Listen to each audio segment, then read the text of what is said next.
Yo, yo, what is up?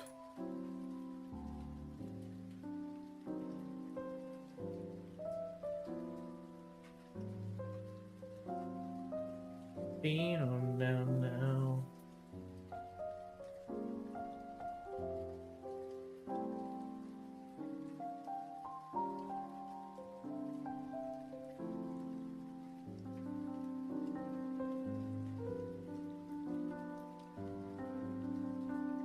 Oh, what's the camera? Hold on.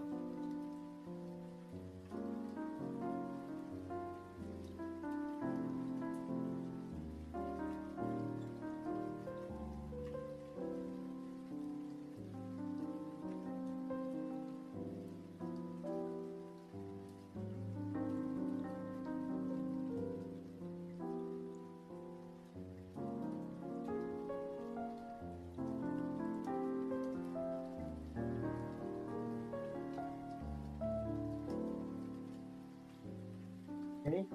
Hold on. Technical difficulties with the camera.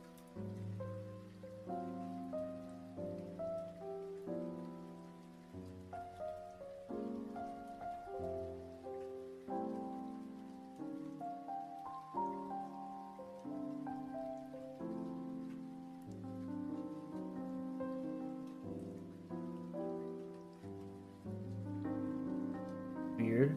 Okay, hold on.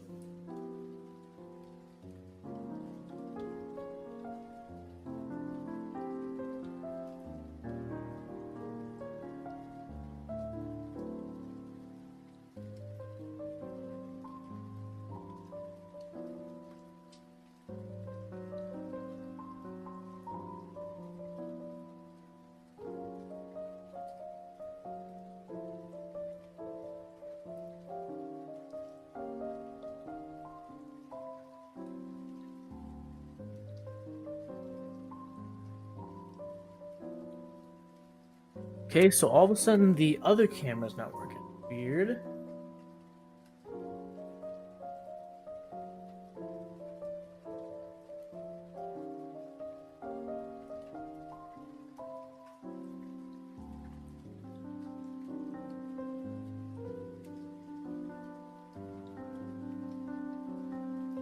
There we go.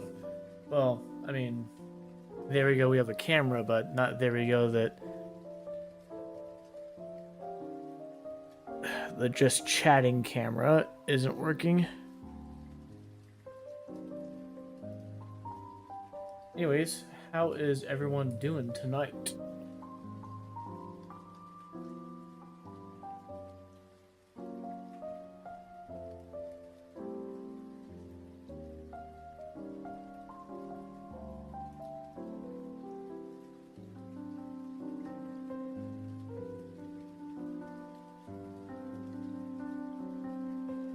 Wait, hold on one second.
That's so weird. When I do vertical, it's fine. You see that? That's so weird. If I turn the camera, oh frick.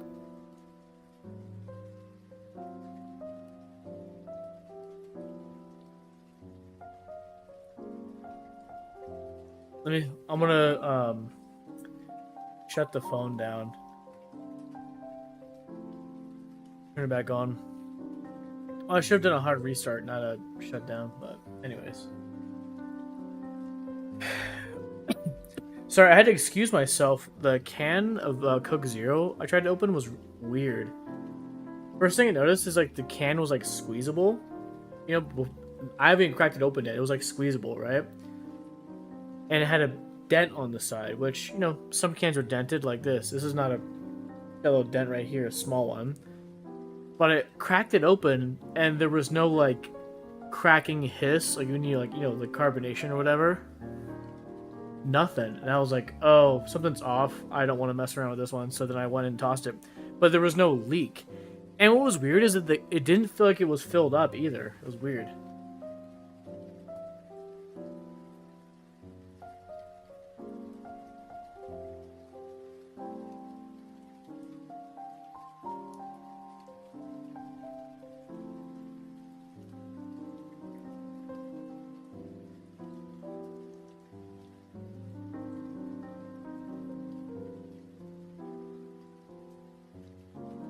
Dude, it is cold out. You know, it was supposed to rain here in SoCal? LA area? It did not, though.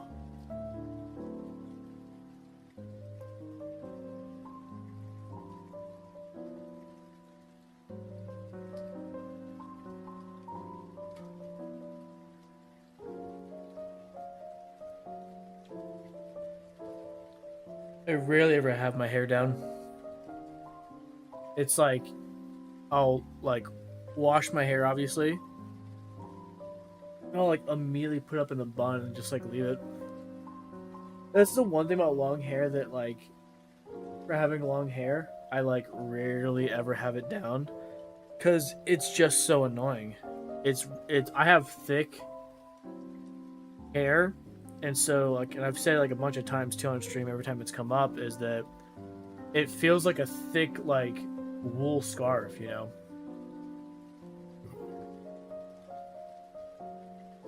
I begin to sweat.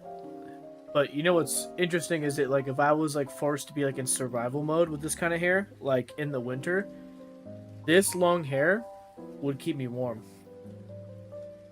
Because it would keep me hot.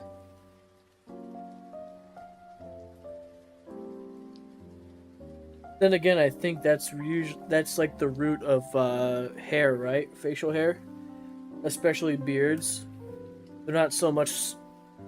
They were more so practical before they were aesthetic. I'm sure, because that is one thing I've noticed too, is that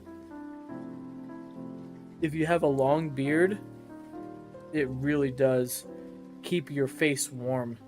Like, you can drive with, like, the windows down kind of thing in the winter. And it feels like you have, like, a ski mask on.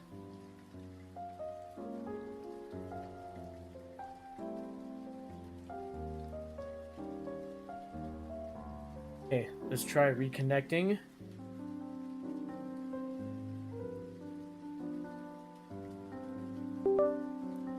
Alright, let's see. Damn. What the frick is up with this glitch? No, let me see if I can remove it.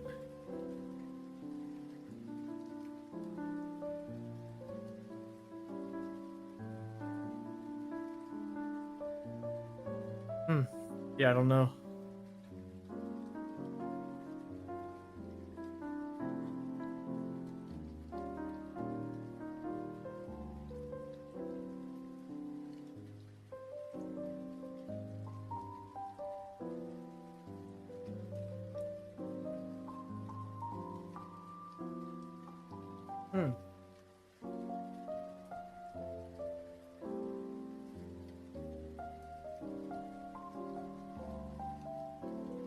Right. Hold on.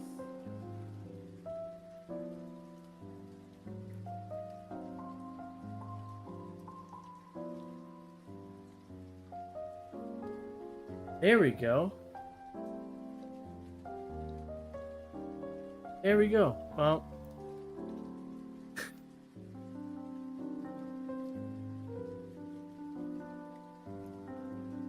Yeah, sometimes I guess all you need to do is just close things out and reopen them, man.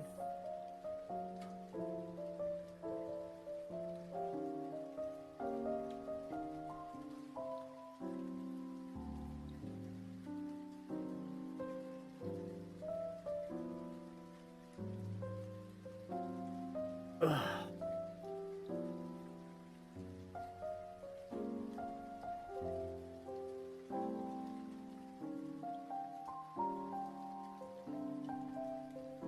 I'm serious, man. A lot of times, troubleshooting is just simply just opening and closing it, restarting something, you know?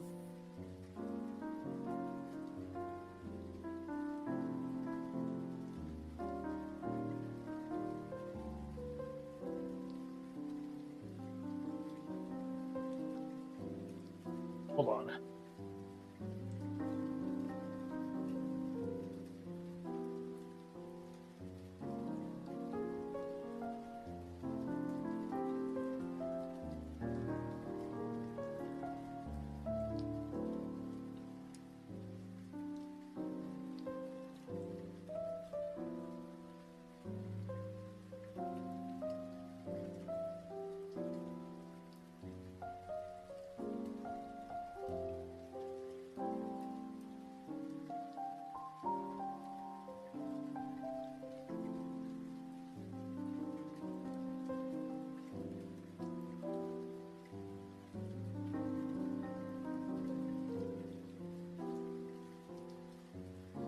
Aha.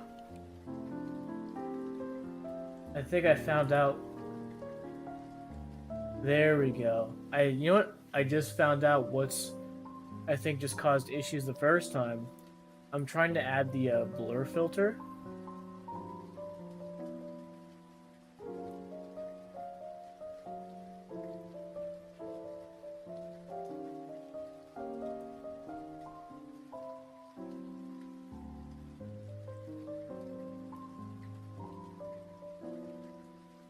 Oh, it does not like that, does it?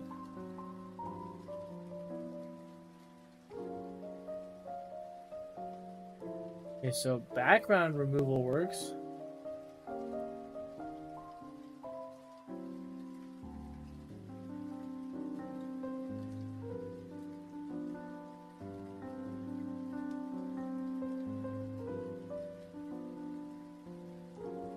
Oh well.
There, that's better.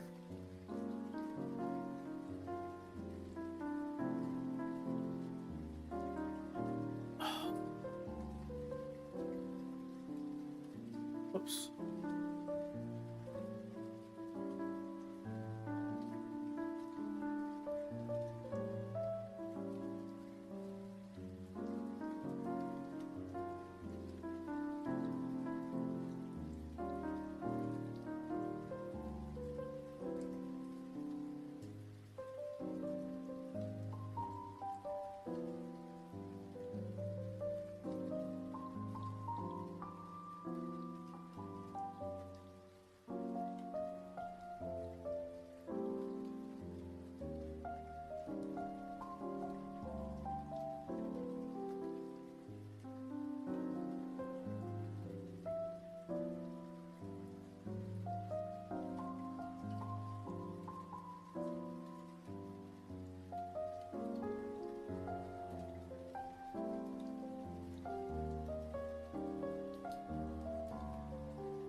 There we go.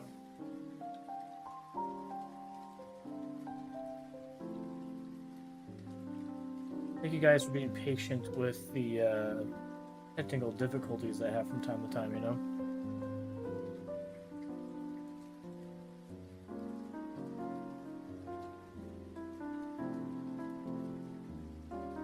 Gosh, I'm like, my face flakes like crazy during the winter.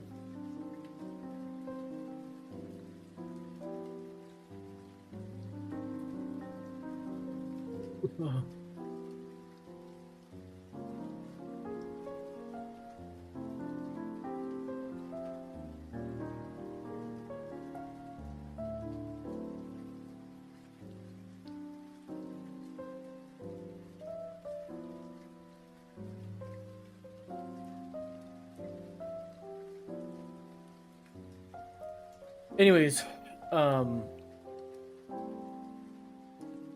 the agenda for tonight. I think I want to play catch up with Mario and Wario. You know, we've been talking about how I don't know, it's just been like the third time I've been trying to work on it. The third time, or I guess the third time we have to work on it because of technical difficulties. So I started working on it again.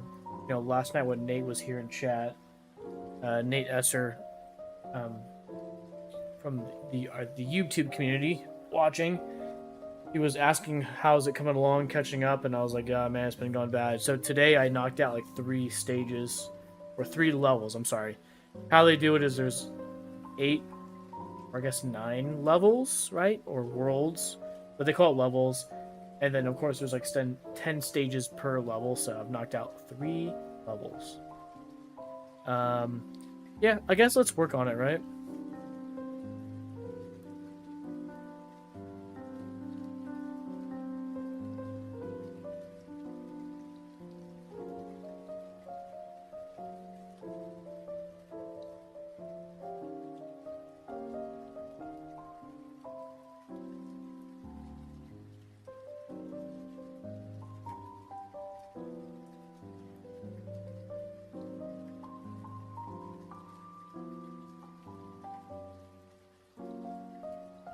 Here we go.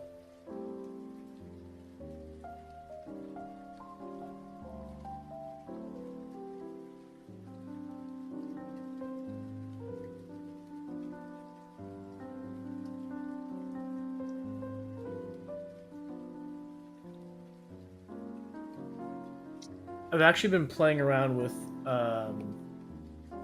Mario as a character. Usually it's Peach.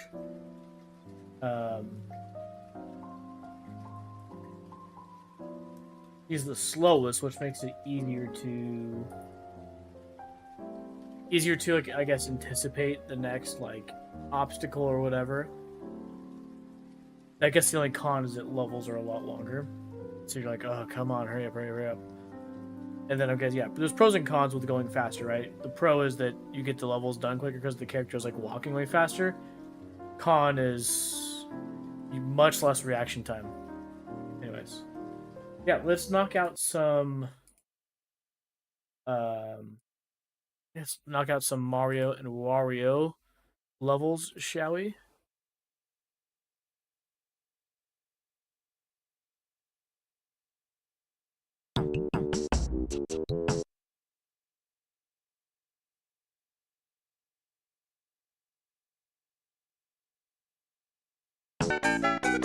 There we go. Oops, but we need to change the controls from port 1 from a joypad to SNES mouse. So we can actually use the mouse.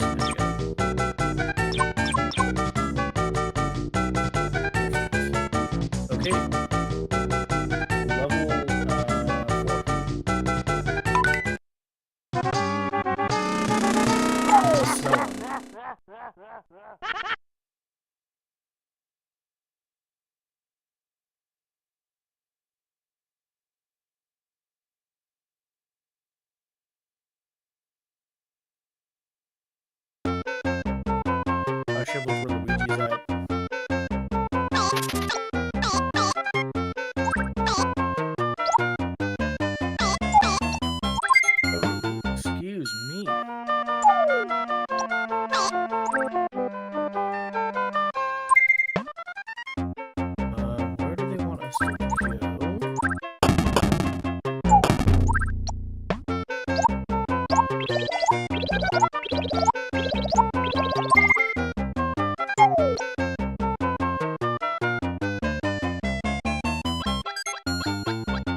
Where's Lugini? Okay, so we got to use that spring thing. So jump, jump down. There. Okay, yeah, I get it.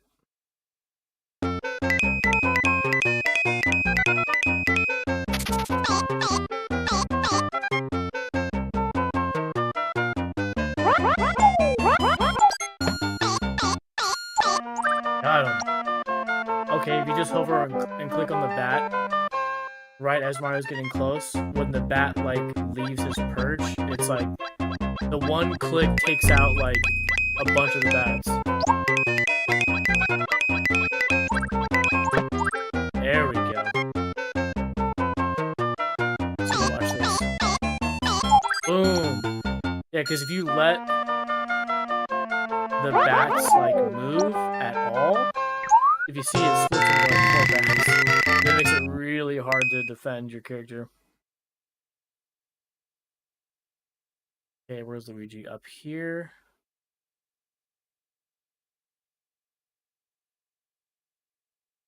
Okay. So it's here. We go. That's the quick way. Okay. Yeah.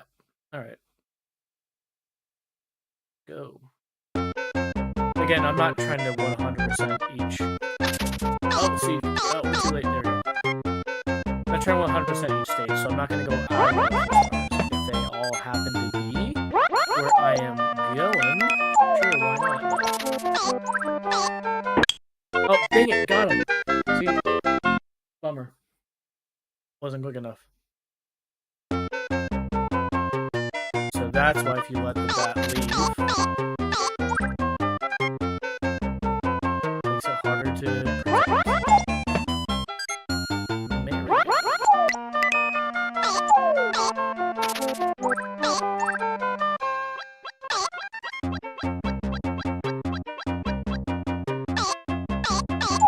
There we go.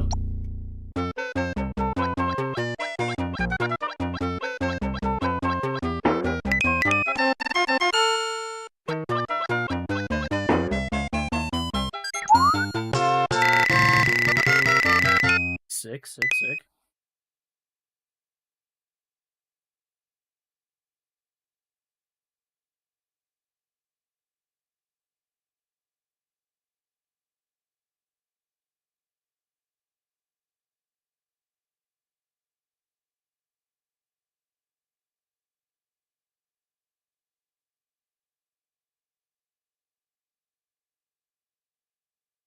Okay, where is Lugini? So we got to come down? Boom. Okay. Boom. Okay, here. Boom. Okay, we go boom, boom. Okay, yep.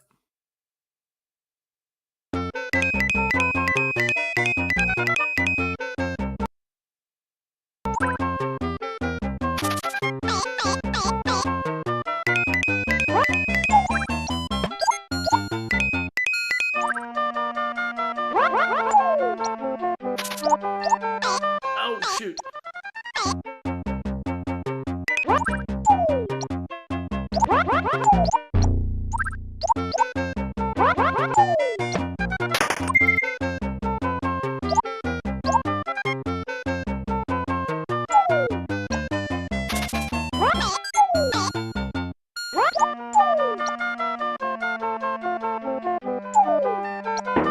There we go.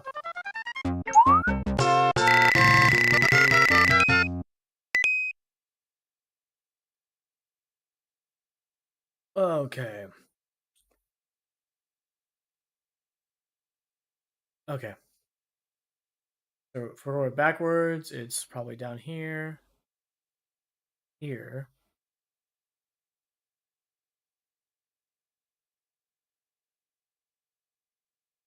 Uh,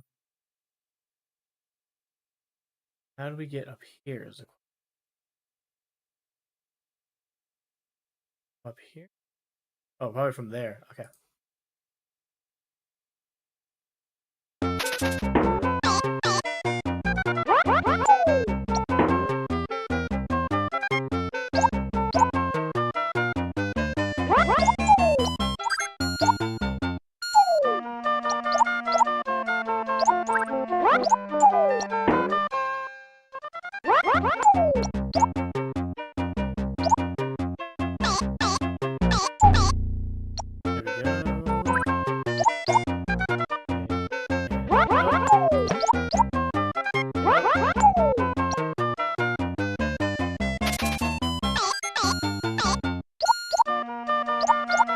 There we go.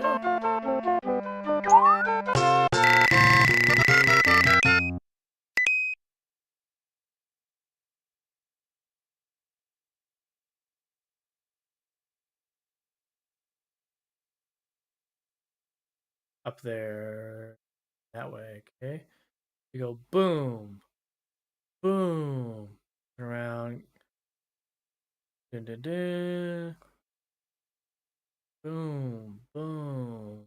Okay, yep, got it.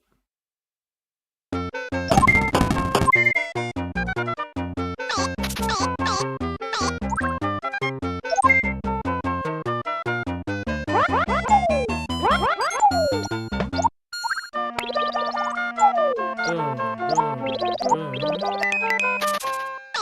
Oh, shoot. Oh.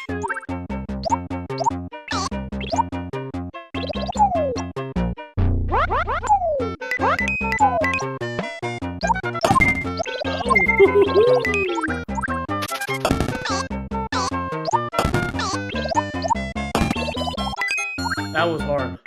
Yikes. I was a little sloppy there. Thankfully, we did it though, okay. Up here, boom, here. Boom, boom, here. Up, down. Okay, yep, up and around like that. Nope. Might as well.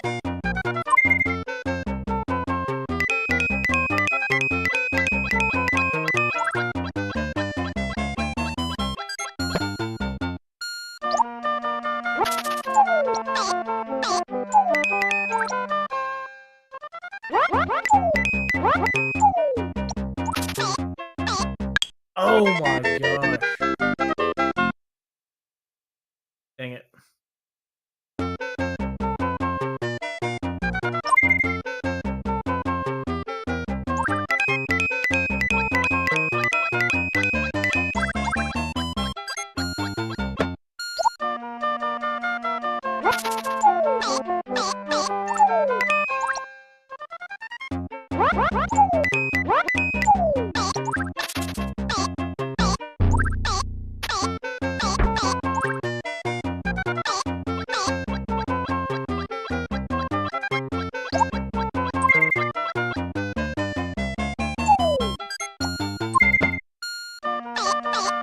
Boom, got him.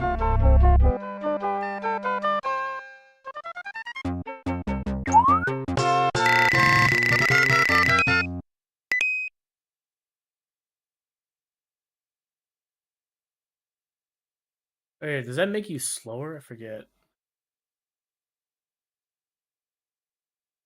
Boom, drop. Boom, drop. Mm. Our main concern is going to be those bats. Yep, there we go.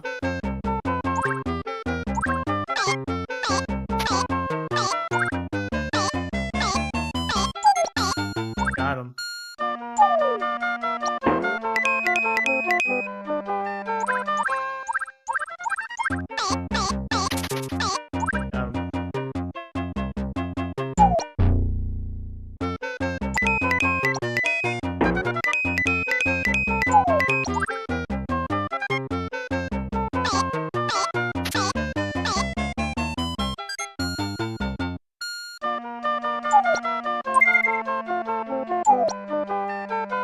Boom.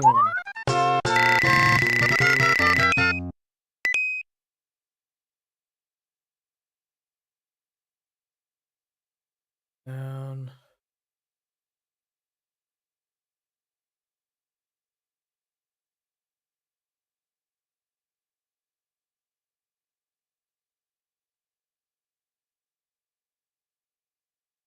Okay.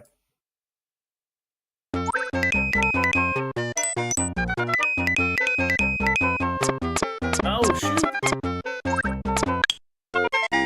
Oh, man. This is going to be hard. Okay.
Dude, Jesse, what is up, girl?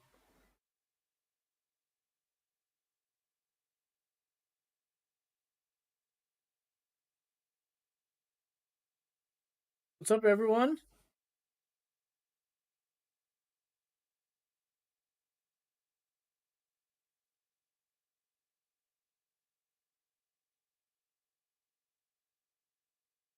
Oh,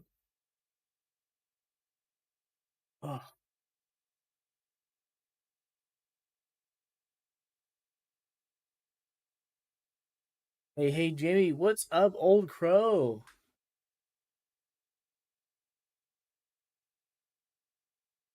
Good to see you again. I saw you guys earlier. Came into Jesse's stream like right around when she started streaming, but then I had to go have dinner and then bath time with the kids, bedtime.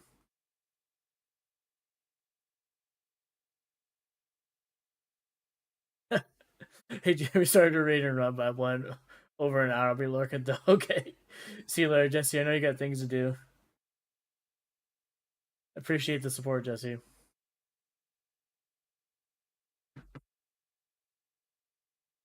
Well, I hope everyone's doing well. You're welcome to hang if you want. Um, just playing an old Mario game.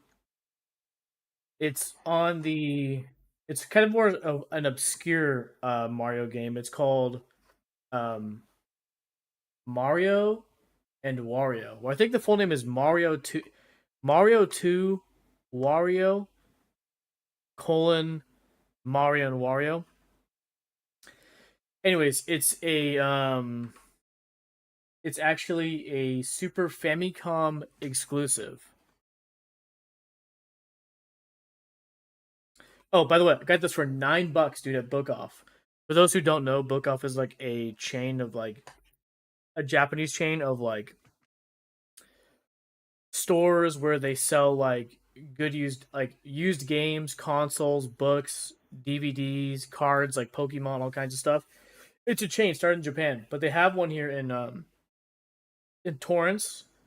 For those who don't know, Torrance is a city south of Los Angeles, like 20 minutes south. Anyways, there's one here in the mall near us. Um, but yeah, got this game from Book Off for $9.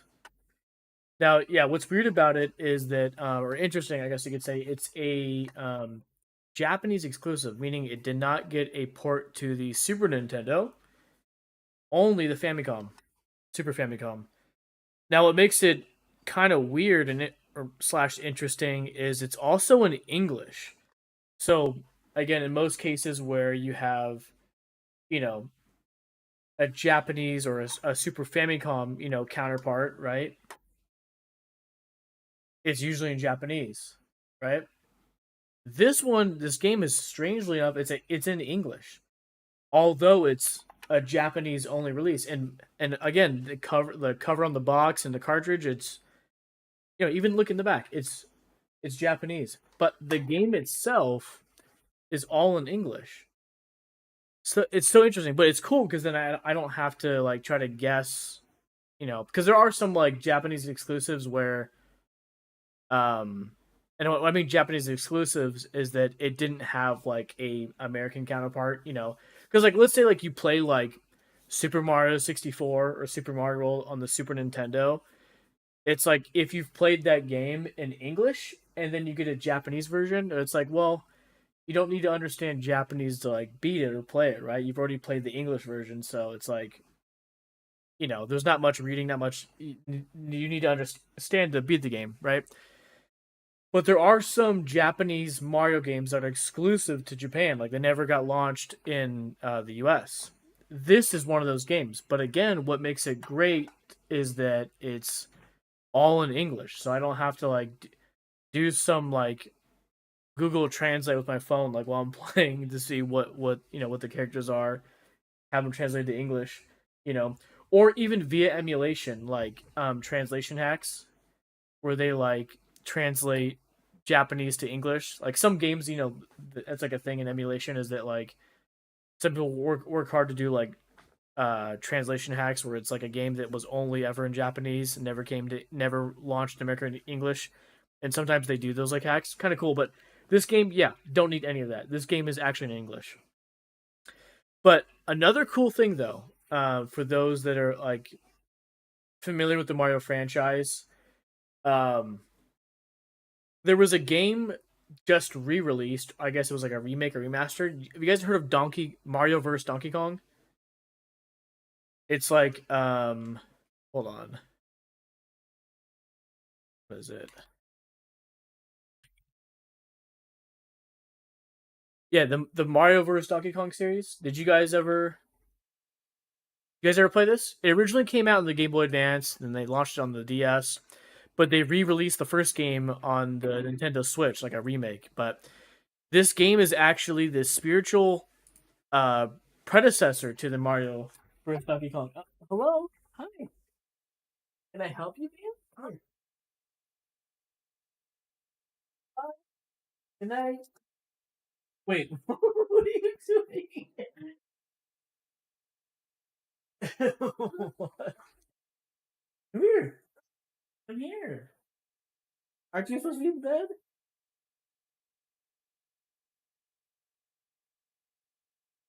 I remember, but I never played it. Right. So this game is essentially like the spiritual predecessor to that franchise. It's pretty cool. Hey, man, is it time for bed? She was like playing chicken. She was like running towards me and then turning around and running out of the way. Okay, gentle with the mic. Gentle with the mic. Okay. And her elbow in my throat. Come on. Hey, good night. Good night. Hey, good mama. Good mama. Okay, Dodo on the chair. Yep.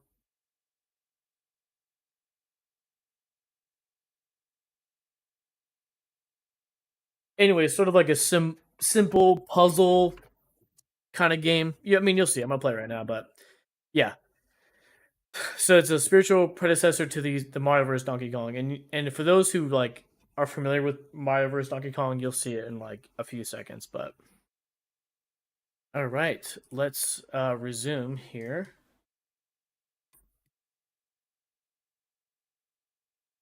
We start here, and we have to get all the way here. Okay, yeah. So the premise is that there's something over your head you can't see, and so this fairy is supposed to help guide you all the way to the goal, which is Luigi. And you can be either Princess Peach, Mario, or Yoshi, and each character has different speeds. So like Princess Peach is the slowest, which I started out with Princess Peach because to get used to the game, meaning like how fast the character walks through the level. So there's pros and cons. Being like slowest is that the pro is that you have enough time to react to like obstacles and figure out the puzzle. The con is that it's just kind of boring if you're just sitting there like waiting for the character just to go, okay, come on, go. The pros of the faster characters are obviously, you get through the level way quicker because they walk way faster. The con is that you have much less time to react. So I'm playing through as Mario, which is like medium speed. I've never played Mario, so I'm actually I never played Mario up until today. Today I've been working on it. I'm on level 4, but I've beaten the game with Peach. I've just never done Mario because he's faster. So yeah, we're on level 4. There's 9 levels total in the whole game, and there's 10 stages per level. So let's see.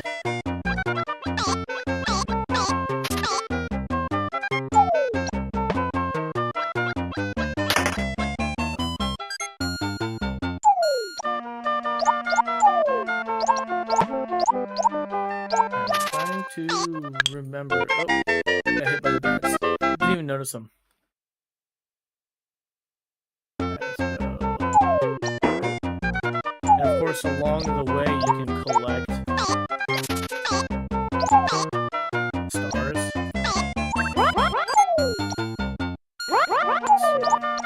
Just do this. Oh, please let's just be Luigi. I'm just trying to get through the game. I'm not trying to 100% it. Oh shoot! Oh shoot! There we go. Just like that.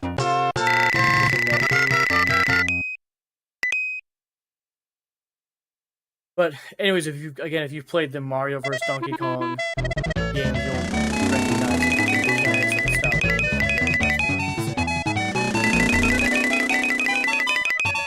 And then this level, you just have to hit Wario as much as you can each time he passes over. There we go. Now this game is actually played with the SNES mouse. For those who don't know, there was a few games released on the Super Nintendo that utilize like an actual dedicated Super Nintendo mouse. We're talking the actual like mouse, like one you see here for the Super Nintendo.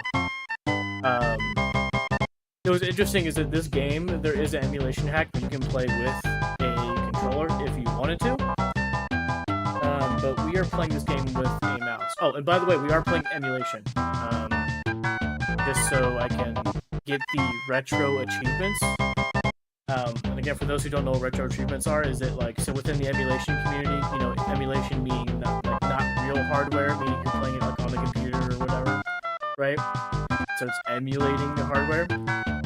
There's such thing as called retro achievements, and it's actually really fun because it like, you know, achievements like you would get on Xbox or PlayStation or Steam. You can actually get those achievements. You make an account, and they have achievements for almost every like console up until the what is it? Okay, the most recent was like the Nintendo Wii and GameCube were added to retro achievements.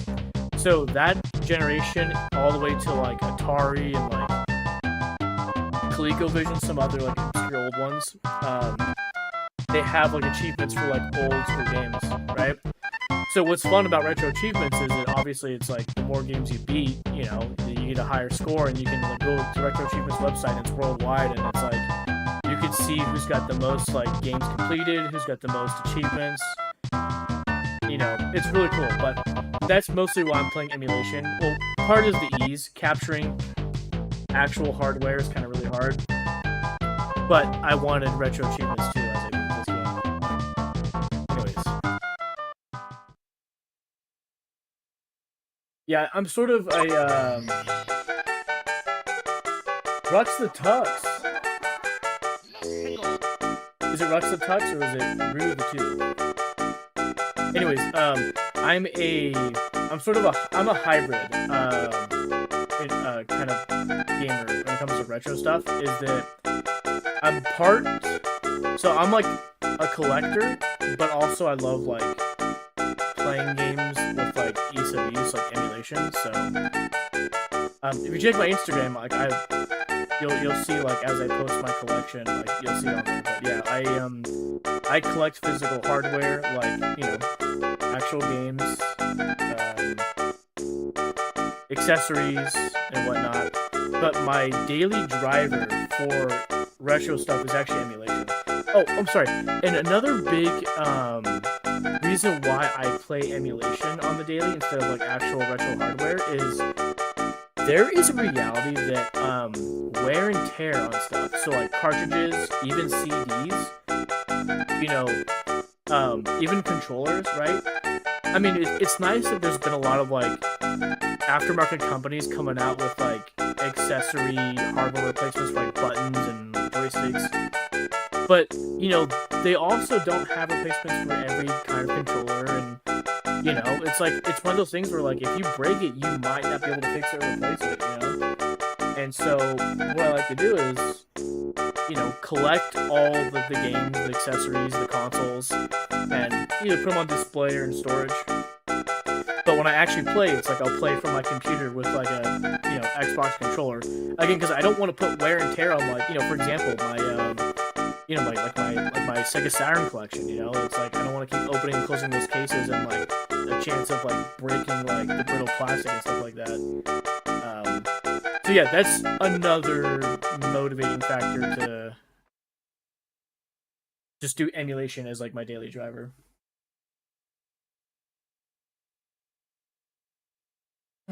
Sorry, sometimes I can go on TED Talk level of rants, so I apologize.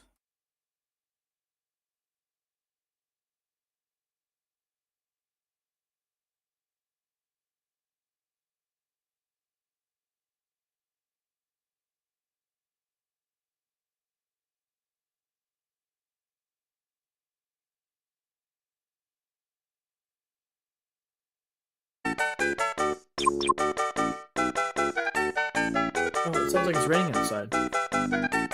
There was supposed to be rain here in Los Angeles. They're saying it was supposed to rain here earlier today, but it was just kind of like cool and overcast. But now it's, I think I hear like the drip drip drop outside. Drip drip drop, February showers, right? Okay, check it out. So now we're on level 5, but here's the bonus of emulation is save states. Now this happens to be one of those games where it does not save your progress. So in the sense that if I were to turn the console, like let's say this is a physical console, right? Like if I were to turn this off right now, I would have to clear levels 1 through 4 again. I mean, it's kind of like most retro games, right? It's like Super Mario Bros. It's like if you get the World 7 or World 8, you don't beat it. Turn the console off, you gotta start from World 1-1, right? And it's funny is that even with emulation, right? Is that if I don't quick save it, like within even emulation, if I close this app down or close this game down on my PC, like it'll start up and I'll be at level 1 again. So, anyways, guys, play level 5. If you beat all 8 levels, it unlocks the 9th level. That's where Wario's face was. So, and the reason why we're playing this game, by the way, for those who don't know, is that this is part of the Mario franchise playthrough series I'm doing, which I am streaming it on Twitch and then re-uploading it on YouTube as for documenting purposes, right? I'm playing every single Mario game ever released, so that means like AAA titles, spin-offs, exclusives in other countries, and obscure stuff. And this one I would consider exclusive but not obscure. Obscure is like random Japanese arcade machines that somebody has gone through the hard work of reverse engineering and making it available to play like on MAME, MAME like the arcade emulator. So being able to play some games like that has been interesting. What's unfortunate is that they're kind of hard to control, kind of hard to figure out because again it's in Japanese, and so like you have to figure out, you have to map buttons to like credits, like putting coins in, right? And then trying to figure out because it's Japanese and some of that stuff there's not a lot of information online like explaining how to play the game, right? So some of those games we've just like kind of messed around for 10 to 15 minutes and been like called it quits. But that's the obscure stuff I'm talking about. But anyways, yeah, we're trying to play every single Mario game ever released in chronological order. So basically, we started with in the 80s. Game and Watch was technically part of the Mario franchise. If you actually type in like list of all Mario games by date, you can find it'll like be in order of like every single thing. And the Game and Watch games were technically the first within the Mario franchise. That's what they were considered. So we started with like Game and Watch, like via emulation though, right? Made our way through, played some of the old school Super Mario Bros. On the NES. So now we're on the Super Nintendo era. So after we beat this game, the next game is actually Mario's Time Machine on the Super Nintendo, which I am not looking forward to. I've played Mario's Missing. That one was a kind of a hard, annoying game. I think Time Machine is going to be just as annoying. It's those early 90s licensed Mario games that are kind of cringe. Anyways. All right, let's get to this. Oh, okay. Alright. I gotta do this. Fireballs. Get some coins.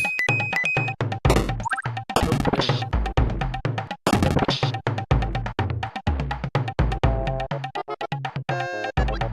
Mash them, stick them in this stew.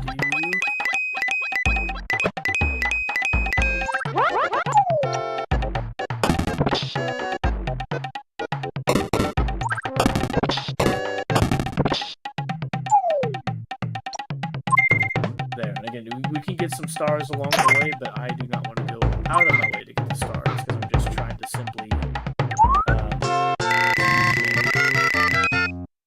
What's cool about achievements, though, in this game, is that, like, you'll get achievements for just, like, beating the level with Peach, beating the level with Mario, with Yoshi. You can get additional achievements for getting stars. You know... Oh, shoot! I didn't know that can hurt me. Right. So don't knock him off until I'm past.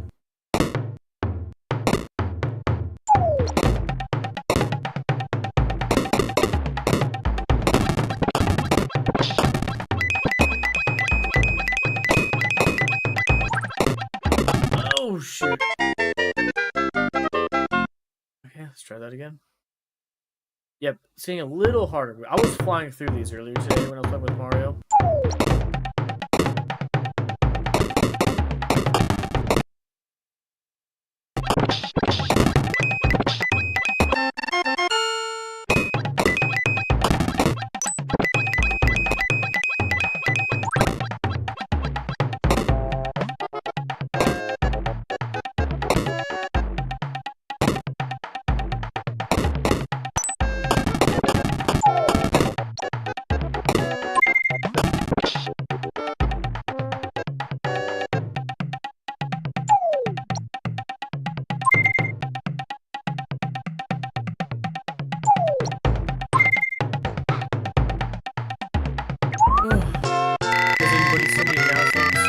Nintendo Switch 2.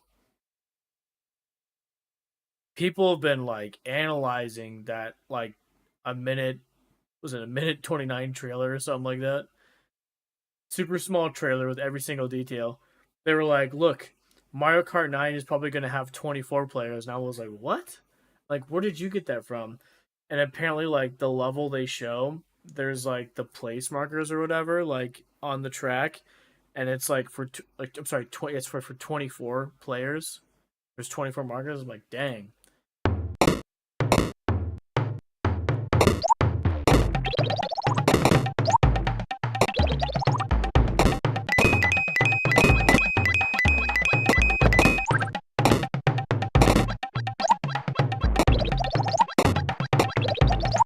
And then spec-wise, people are like discussing a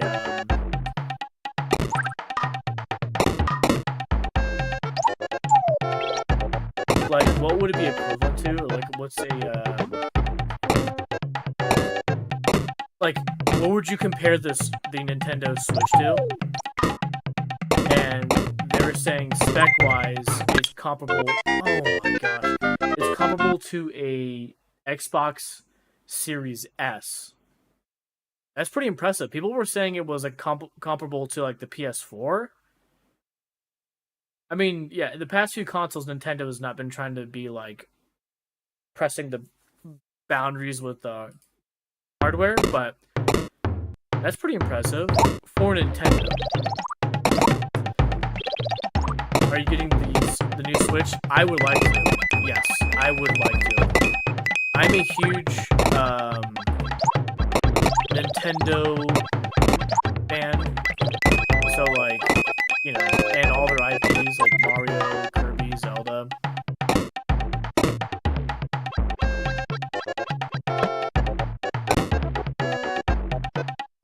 And some cool stuff they were saying about, well, they didn't say it in this like announcement. Well, a little bit. They talked about backwards compatibility, right?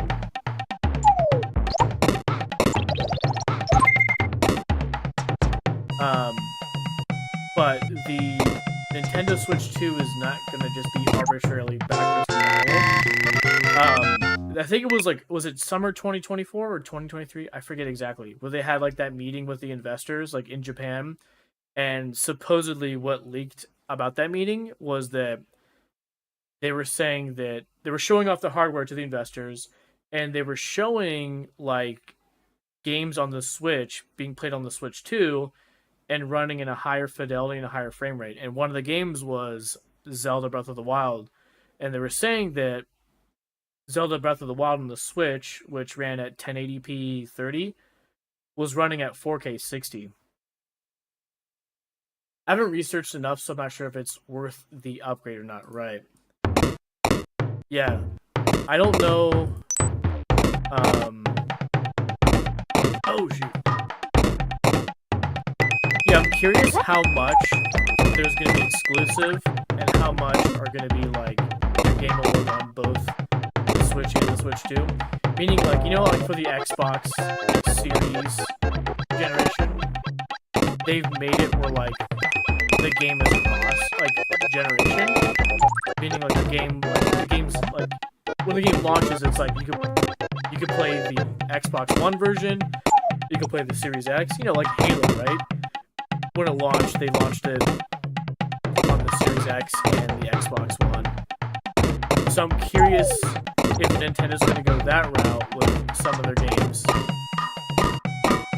and make it so it's like this game is going to be on both, and the only difference is it's going to be just better.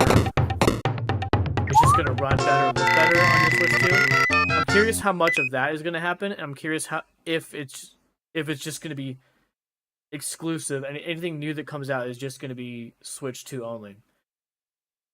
I would say it might be kind of cool to maybe do both, right?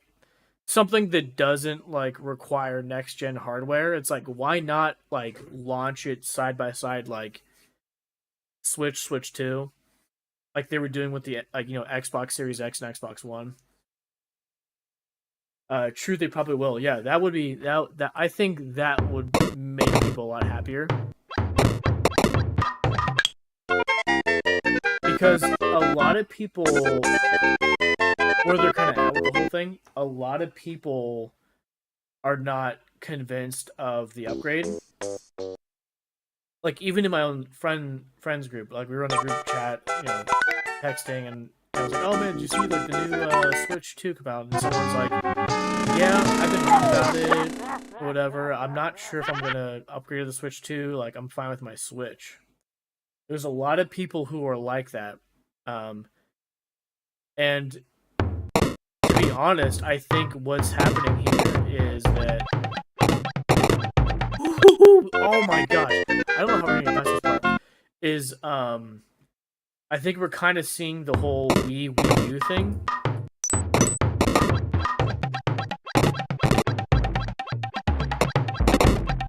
Oh my gosh, I don't know how we're gonna get past this one. This is even hard.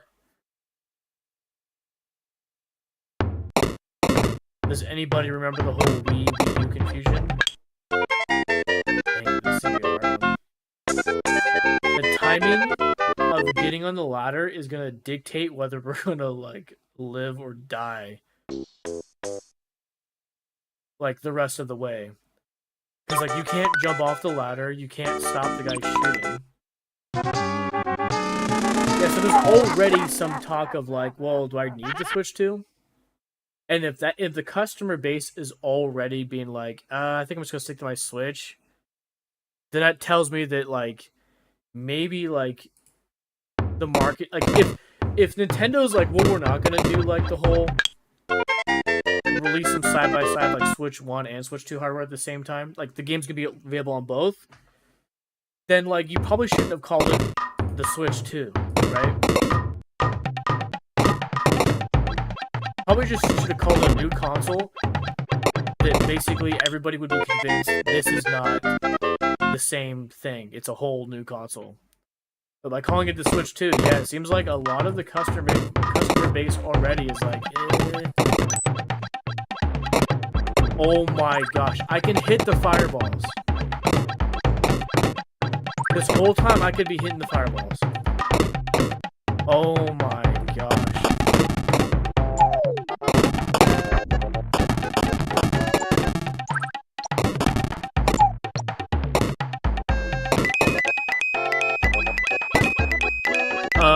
yeah, Nintendo is one of those companies, especially with all their their IPs like Mario, Kirby, Zelda.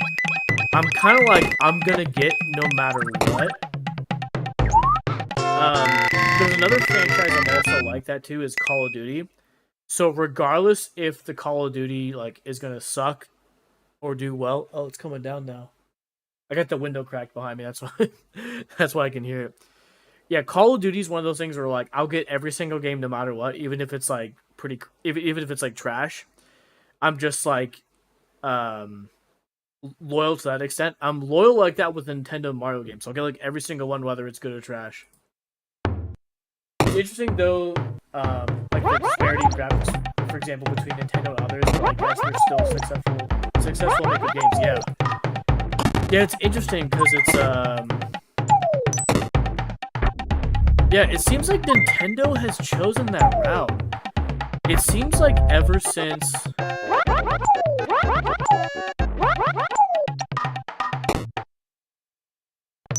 I guess after the N64, I don't know. It seems like without a doubt, Nintendo and Super Nintendo, they weren't about gimmicky at all. The Nintendo 64, the only thing Nintendo 64 was technically the most powerful of that generation, so in that generation, one could argue, yeah, they were chasing hardware, pushing the boundaries of graphics, versus Wiimote nunchuck gimmick, right? The only con with the N64 was that a lot of developers were talking about how it was lame that they went the cartridge route in the era of where a disc was going to be infinitely better in many ways, like audio quality and space. So it was even though they had the best graphics, they were still doing stuff on cartridges. And that's why a lot of developers left, right? Isn't that one of the I think it's one of the main reasons that Squaresoft left Nintendo, started doing stuff on PlayStation. There's more developers that were kind of like that. They're like, "Oh, what? Nah, dude, we're not going to develop for on cartridges." Stuff like that, right? What's funny now is that technology's gotten better where we're going back to cartridges, like the Nintendo Switch. Or even SSDs, hard drives, right? Solid state, there's no spinning discs. Anyways, that's a whole other freaking topic, but and I don't want to get on some tangent because I will keep going.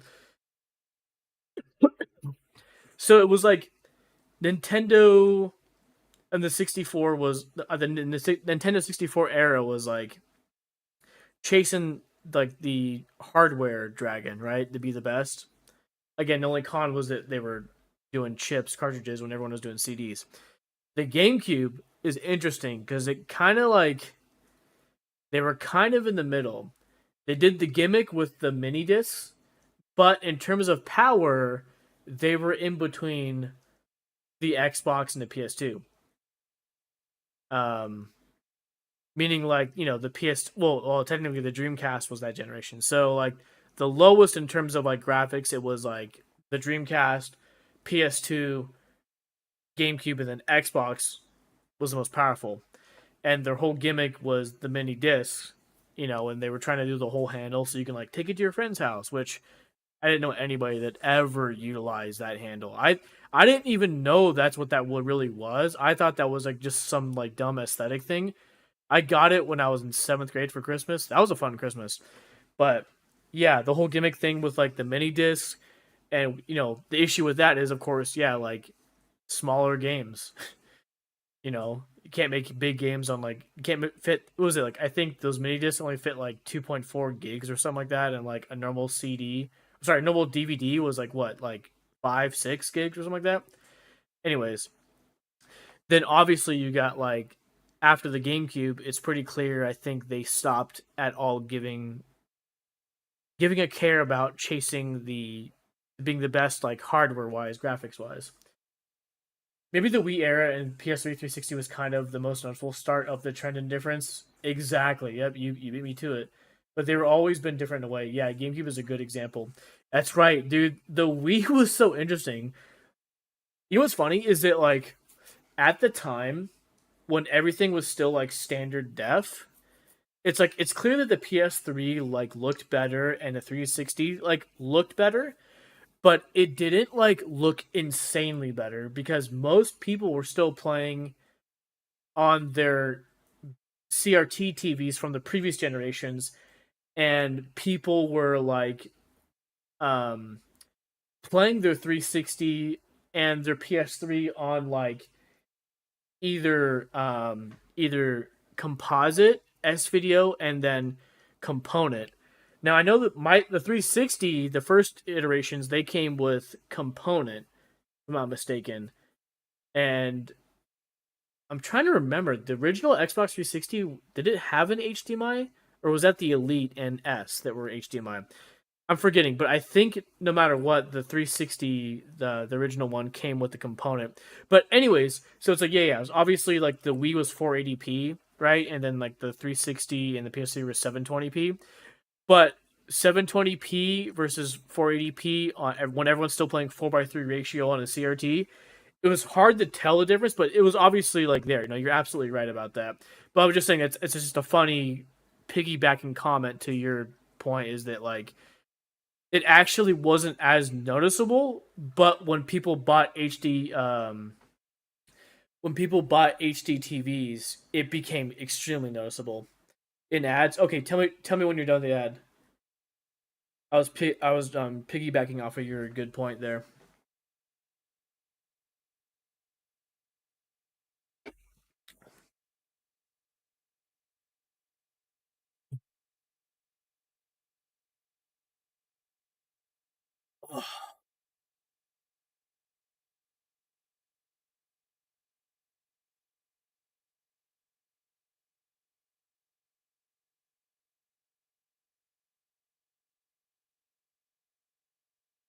Yeah, what's so interesting about the Wii too is that it was basically just a GameCube. It was like the same hardware as a GameCube back. Okay, welcome back. Yeah, I was piggybacking off your comment about the disparity between the noticeable difference between the PS3 and the 360 and the Wii is that when all those launched, because everybody was still playing on their older CRT TVs and playing them in 4:3 ratio, and most of those consoles, I think at the time, did not come with HDMI cables. I think they were component, right? And so like it was probably harder to tell. Like it was obvious that there was obviously like a difference between 720p and 480p, but on a CRT, I think it like concealed how bad the difference was. And I think when people like a few years later like started buying their HD TVs and then played their Wii and then had like a also 360, I think it revealed how much worse it really is, right? Because I think on the CRT, you know, if you're playing your PS3 or Xbox 360 on the CRT TVs, it can kind of conceal like that gap in graphics because everything just kind of looks kind of fuzzy. And again, when people are playing on the 360 and the PS3 on component and maybe S video instead of the best possible cable, it's probably even harder to tell how much better it is than the Wii. But when then everyone got like HD TVs and were putting in their HDMI cables, they were like, "Damn, the Wii is like way worse." I mean, yeah, because the Wii was 480p, just like the GameCube. It literally was in 480p, just like the GameCube, which is sad. I was like, why?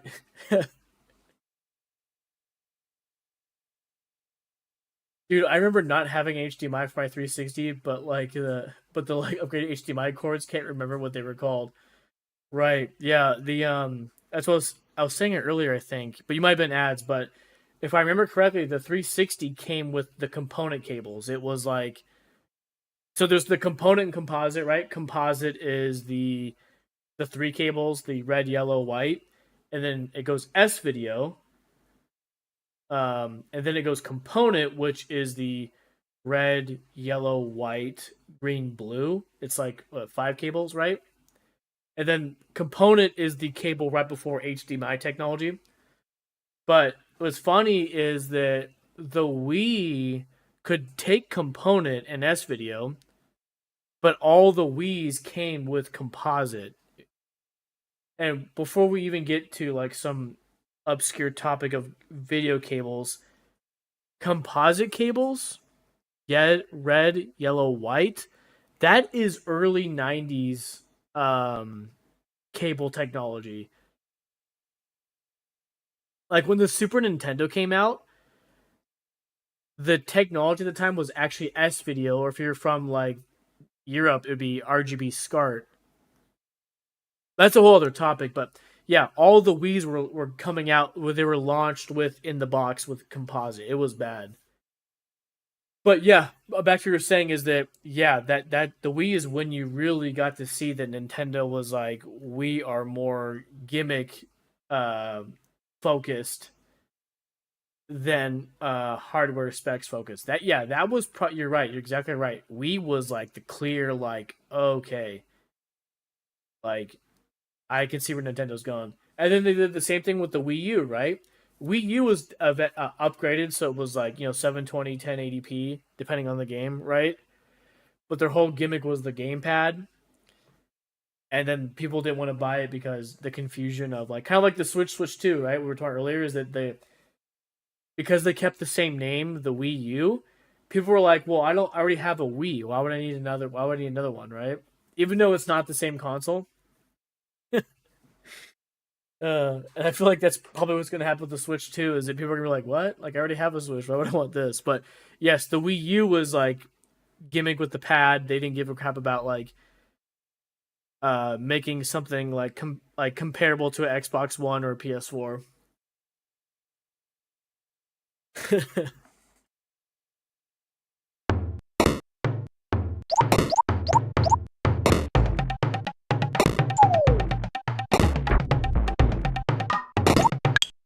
Oh yes.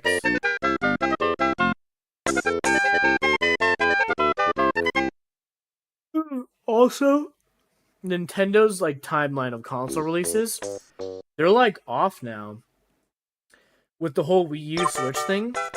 The Wii U was supposed to be the Xbox One PS4 generation, right? But they cut that short because it did so terrible in sales. They pushed out the Switch. So the Switch, has basically like it was weird. Is it like the Switch was half of its lifetime was running along with the Xbox One, the PS4, and half of its life has also been running along with the Series X and PS5. Wii was an interesting concept, but it was kind of an awkward in between the Switch. Yes, it was basically the beta testing for the Switch.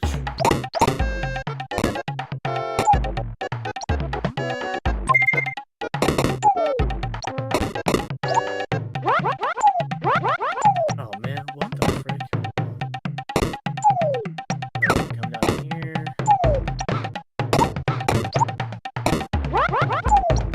Wait, oh, I gotta figure this out. What is going on?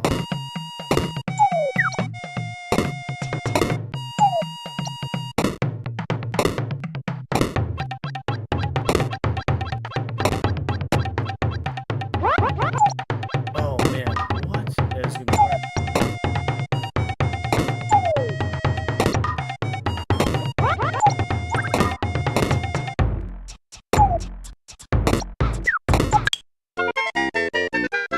Wait, what? Oh, maybe I need to go all the way to the bottom. We just do that from here.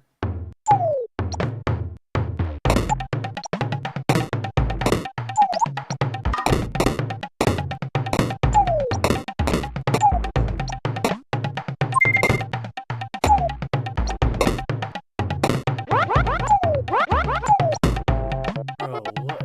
You should think about the 360 being almost 20 years old, though. Yeah, that is wild. Thinking about that. Do we all want to think about that? so close to Luigi. Wait, hold on a damn. Hold on.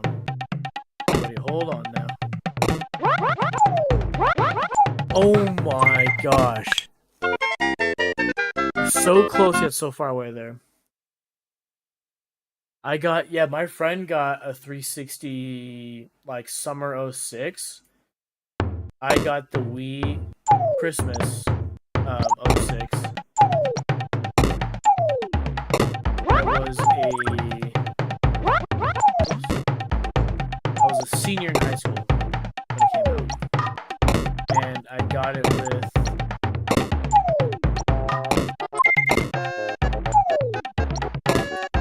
with the Zelda Twilight Princess.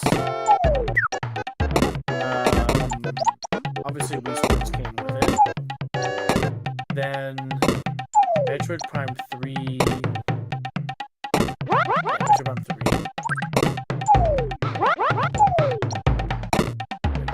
Wait. Oh my gosh. I'm doing this. Dang it. Oh, wait. Okay, I think I know what we're supposed to do. Wait. Redemption? Redemption, please.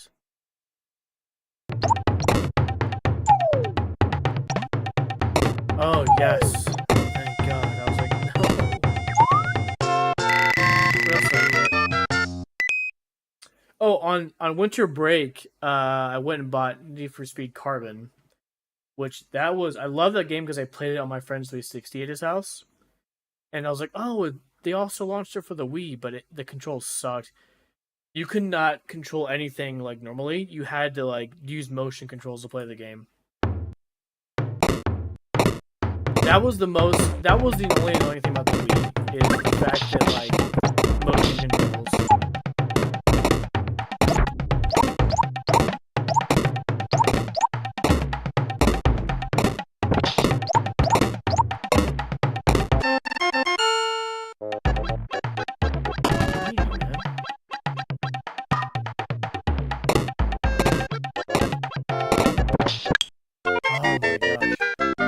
Yeah, that was the one thing I did not. It was like I think took away from it fully enjoying the game, like you know, Twilight Princess or Super Mario Galaxy. It's like using motion controls. It's like that should have been an option, you know.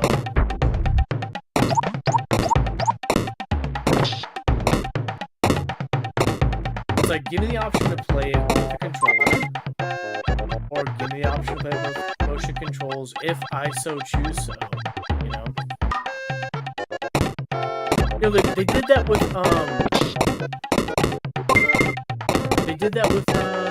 Super Smash Bros. Melee and Mario Kart Wii. You could actually play those games with a GameCube controller. That was so cool. But not every game was compatible like that. I wish every game would have had the option. Oh, you want to play James Bond GoldenEye, the Reloaded, the remake they had? Sorry, you got to play it with motion controls.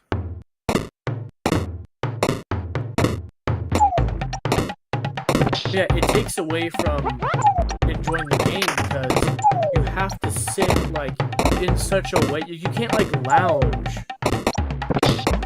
You can't like lounge in some of those games. You have to sit like upright with the Wiimote and the nunchuck, like facing the sensor bar.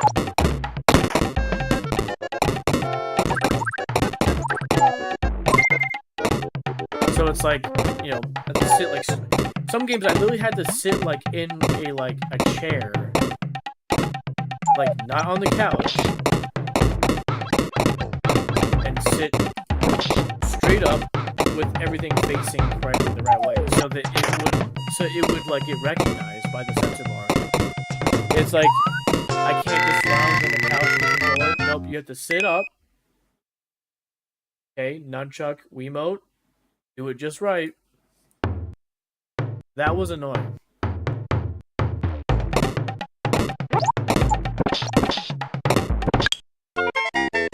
Gosh, this level is not easy.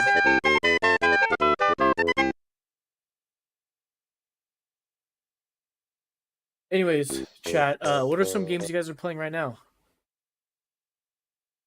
For me, basically it's these Mario games, whatever's up next. Call of Duty, and then more like current gen on my Switch. I've been playing Luigi's Mansion 2, the remake.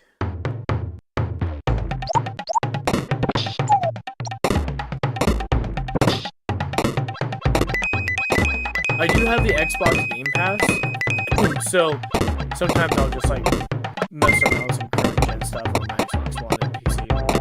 Oh, because I have the Ultimate Game Pass Ultimate, which allows me to have, you know, Game Pass on my PC and my Xbox One. I don't have a current gen console like from the Xbox or PlayStation. Oh my gosh, my last consoles. I have the Xbox One S and a PS4 Slim. The only reason why I have not gotten a PS5 and a Series X is because of my PC. Most stuff is multi-platform now, and so when it's like exclusive to Nintendo, like Nintendo IPs, that's when the Switch comes in. Everything else is multi-plat. I'll just get it on Steam. One reason is that, like, you know, so because I spent a lot of money on this PC.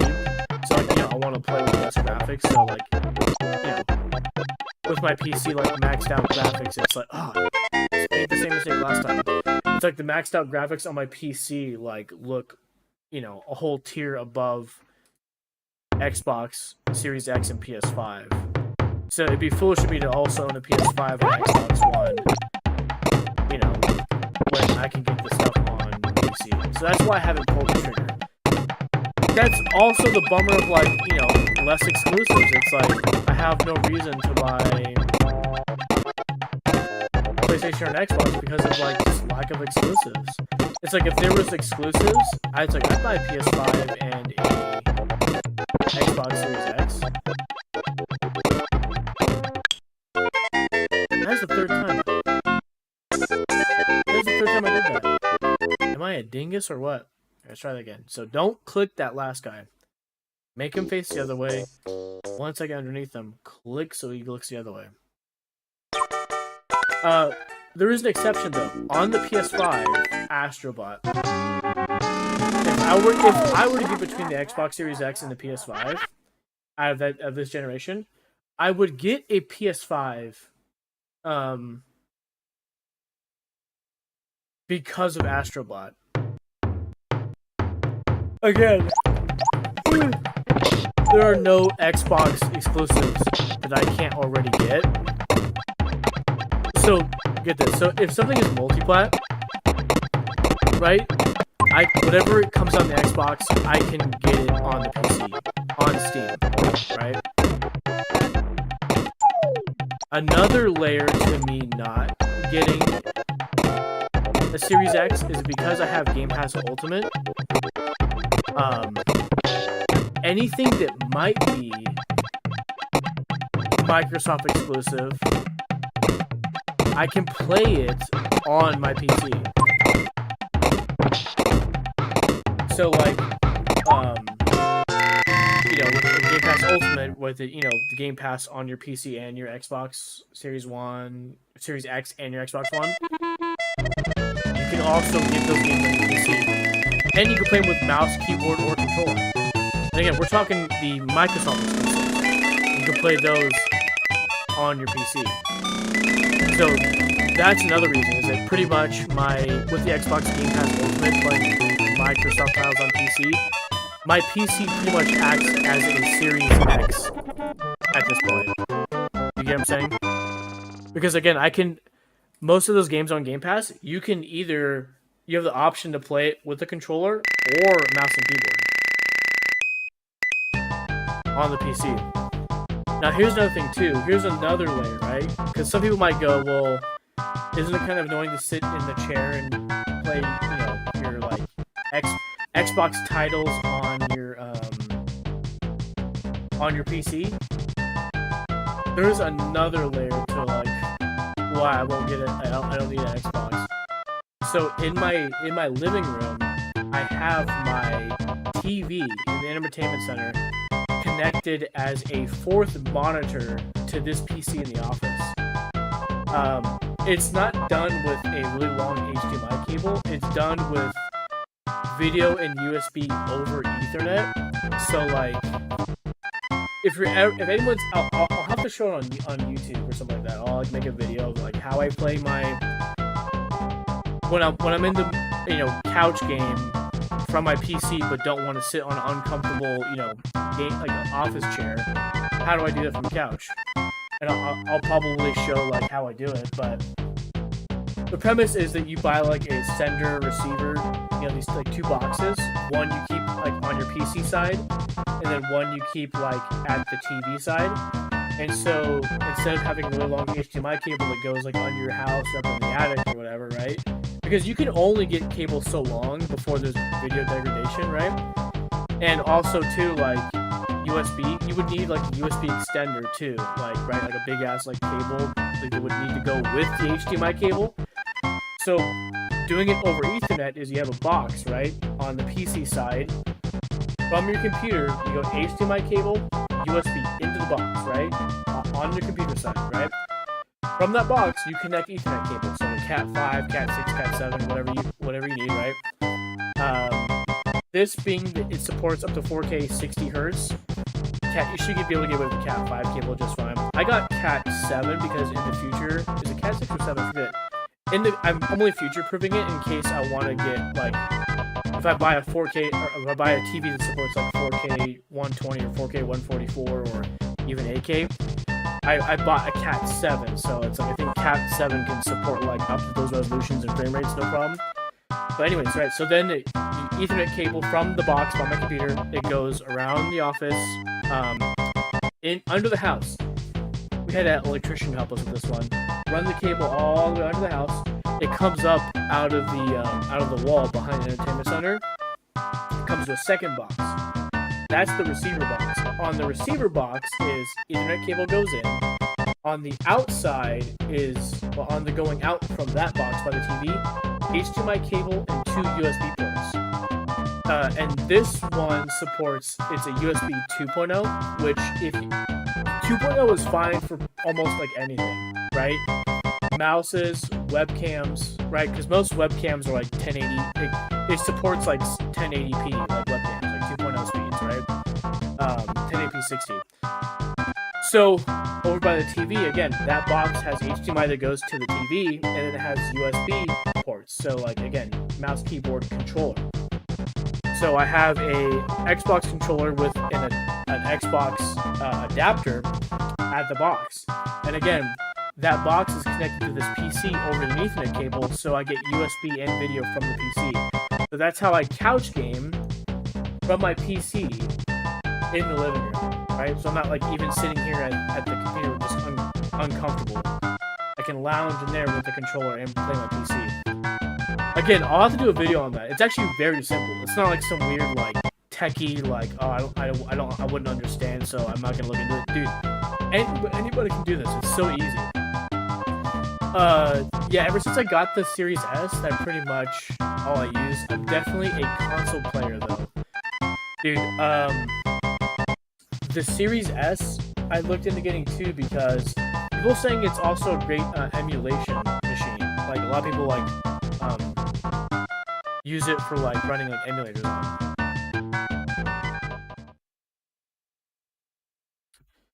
So you could technically, like, even from, like, your living room with the Xbox Series S, could have, like, a full setup. Aside from just, like, Game Pass and your Xbox games, you could totally do full-blown, like, emulation, just like this. Like, people run, like, up to, like, GameCube emulation. It's, like, pretty powerful.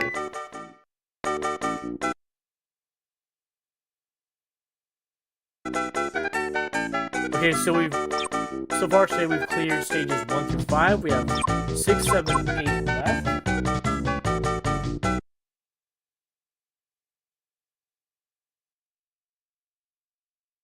Let's see.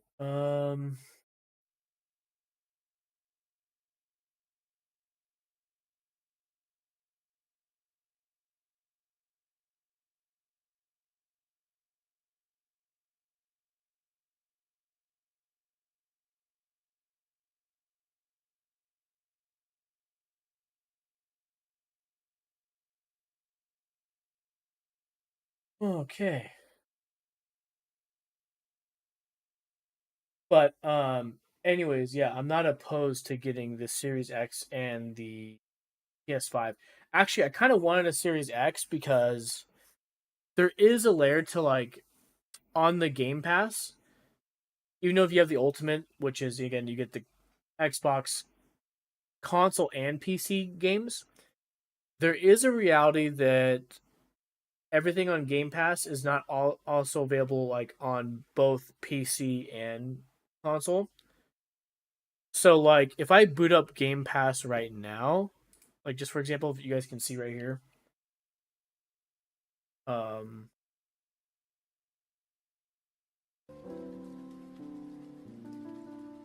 check it out. So again, what's cool with Game Pass on the PC side is that you actually get PC titles, PC exclusive titles, old and new. So check this out. Look, you guys see here? Look, what is this? Diablo, Diablo One from the 90s, bro. 96. That was launched on the PS1 and the PC back in the day, right? Look, it's on Game Pass. Elder Scrolls Battlespire, one of the more obscure Elder Scrolls games, right? But it was PC exclusive only. But it's a 90s game. Now check this out. So a lot of these here, Rux, the Tux, if you boot this up, I'm sure you'll see a lot of these games on your Series S. Like if you put it like in, if you're like pull it up and then you do by title, right? A little to the left is on here, and it's on Xbox One, right? A Way Out, Plague Tale. As far as I know, most is available on both, but there are exclusives on the console side and the PC side that don't cross over. So like there are some console titles that I'm missing on the screen as we're looking right here, right? But there are also games right here that you're seeing that are not available on the console, which I think, if I'm not mistaken, what was it? Okay, yeah, Battlespire, and then obviously Diablo. Oh, Command and Conquer right here, right? If I'm not mistaken, that is not available on the Xbox. Obviously, Diablo 1's not available on the Xbox. Oh, sorry, yeah, on the actual Xbox. These Fallout games, Fallout and Fallout 2, and I'm not mistaken, Fallout Tactics, right? That's not on the console side. It's only on the Game Pass PC side. But that's what's cool about having both. But again, with all that being said, the motivation to still get a Series X, if I wanted one, is that to be able to play stuff on Game Pass in a higher fidelity, right? Because the Xbox One can really only play 1080p. So there's a lot of titles that, like, when you look at Game Pass, like, it'll show, like, from the console side, right? It'll show, like, if it's available on both the Series X and the One, it'll show them both, like side by side, kind of like this, right? And it's like, I can only choose the Xbox One version, which doesn't look as good, right? I technically what's funny is that it's another layer of interestingness is that you can actually play Series X titles, XS titles from your Xbox One only through cloud gaming though, but it doesn't look good because it's like watered down because it's cloud gaming. But again, the motivation to get a Series X will be able to play the games that are multi-gen, like like some of like the Forza games. Or even Halo, like on Xbox, I've wanted to play it. I mean, I could play Halo Infinite from my PC with a controller, but I mean, like, an example would be that I know that Halo Infinite, if you look on the console, it gives you a Xbox One or a Series X version to play. So by having the Series X I would get to play the console games in a higher fidelity, like 4K. So right now, if I play on my console, I'm like restricted to Xbox One versions, and I'd like to play the Series X in like 4K, because again, there's titles that are only available on the console side, not the PC side. That's the motivation. Is I still don't get everything with the PC Game Pass, so that would also be the motivation to get a Series X. I was kind of hoping to get both Pro models. I was like hoping they would launch a Series X Pro and a, because you know the PS5 Pro exists, so like I was like, oh, I'll wait till the Pros come out, but it's a lot of money, man. It's a lot of money. It's like $800 for a Pro. See, this is the kind of thing I think Nintendo is lacking, but I guess maybe they have a reason for. Right, possibly, yeah, possibly. Have you heard? Here's where it gets even weirder. Have you heard that like there's theories that Game Pass might come to the Switch? Isn't that interesting? Some people speculate that Game Pass is coming to the Switch because they're already working on. There's already talks that they think that the Halo franchise and Call of Duty is going to come to the Switch too, because the Switch 2 is powerful enough to run the games. So like that, I guess so. That's one thing, but with that, people are speculating. So does that mean that Game Pass is going to be a thing? Because you have a Microsoft title and an Activision title, and those are both Game Pass. And like Xbox is trying to go more of the route of a service rather than a console, which is kind of sad. But is that where the future of gaming is? Yeah, like Xbox has stated and kind of pointed out, like they're really trying to present themselves more of like a gaming service, not like a console company, which is sad because I like physical hardware. I want consoles. I don't want like a streaming, like I don't want Xbox to solely become like the Netflix of gaming, you know? Anyways, we've been streaming for 2 hours. I need to get up and stretch a little bit, so let's take a few minute break, and then we'll come back to play some more stuff. But yeah, give me a few. I need to get up, stretch, walk around, because I've been sitting for like 2 hours, and I just need to get the blood flowing. So give me a few, and we'll be right back.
Hey, we is back.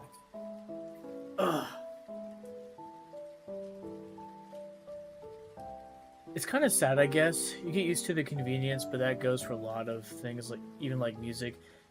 There's something I miss about buying a physical CDs and games, and it sucks that artists could lose out on profits potentially. But there's also new avenues open for people to share their content easier, right? Yeah, I get what you're saying. I think I agree there.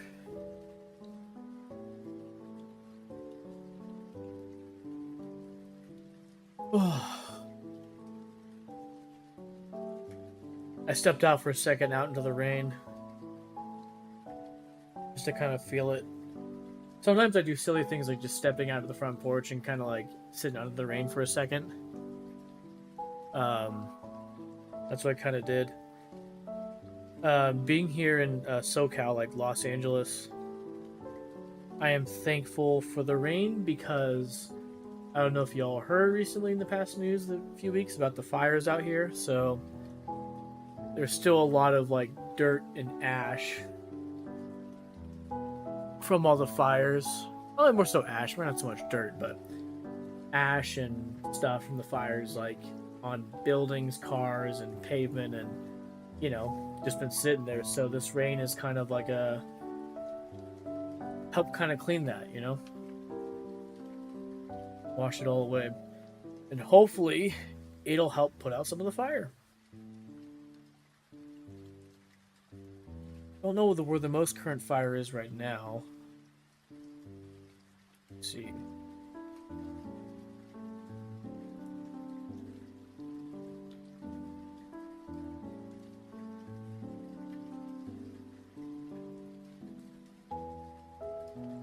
Okay.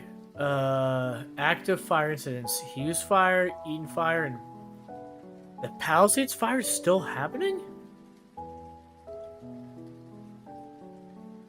What?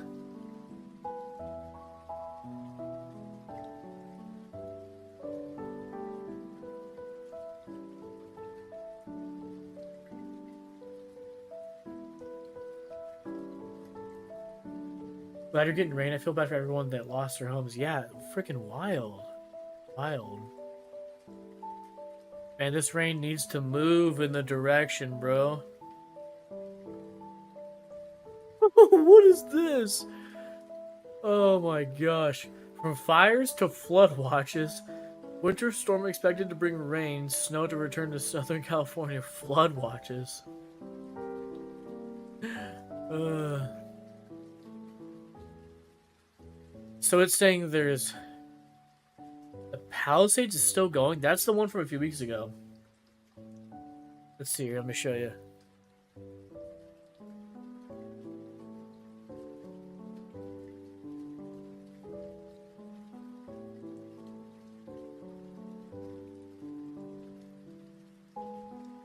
So this is like closed off, and this is what's affected. But is there actually affected fire right now? Like, I'm sorry. Is there actually a like current fire? Okay, so there's a fire. That was a fire icon for the legend, so I'm guessing to interpret this is that a lot of this is probably just the area that's affected and probably still contained, but looks like there's still an active fire happening. Whoa.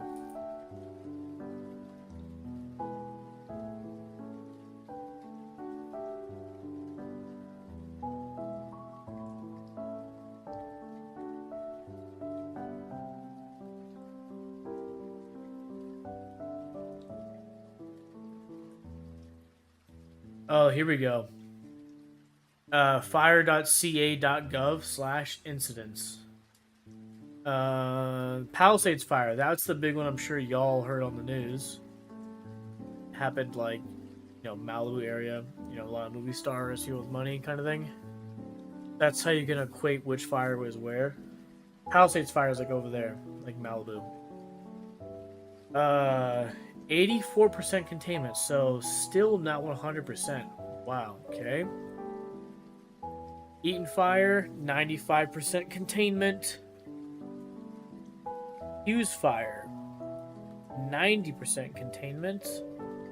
And then we got a San Diego fire, which is way south. That's like 2 hours south of us in LA.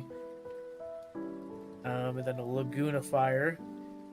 The thing we've learned too is that like you gotta be able to interpret like the information here is that there's always fires happening, whether it's by accidental arsonists or malicious intent arsonists, or stuff like power lines sparking and then like catching fire.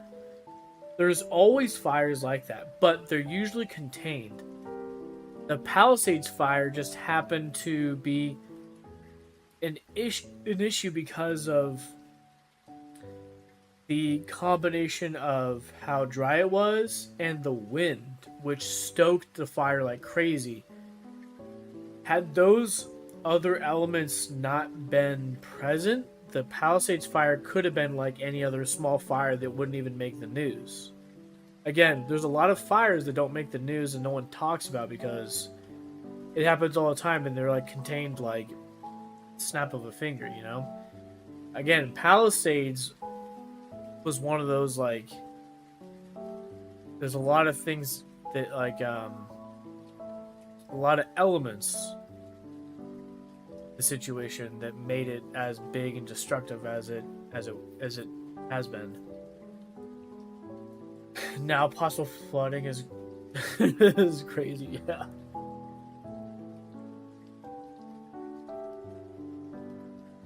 Anyway, so here we got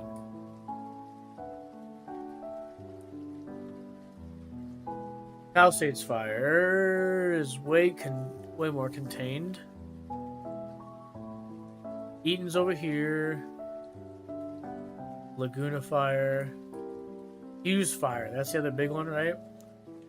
They're saying that's 90% contained. Okay. Eden is 95%. Palisades 84.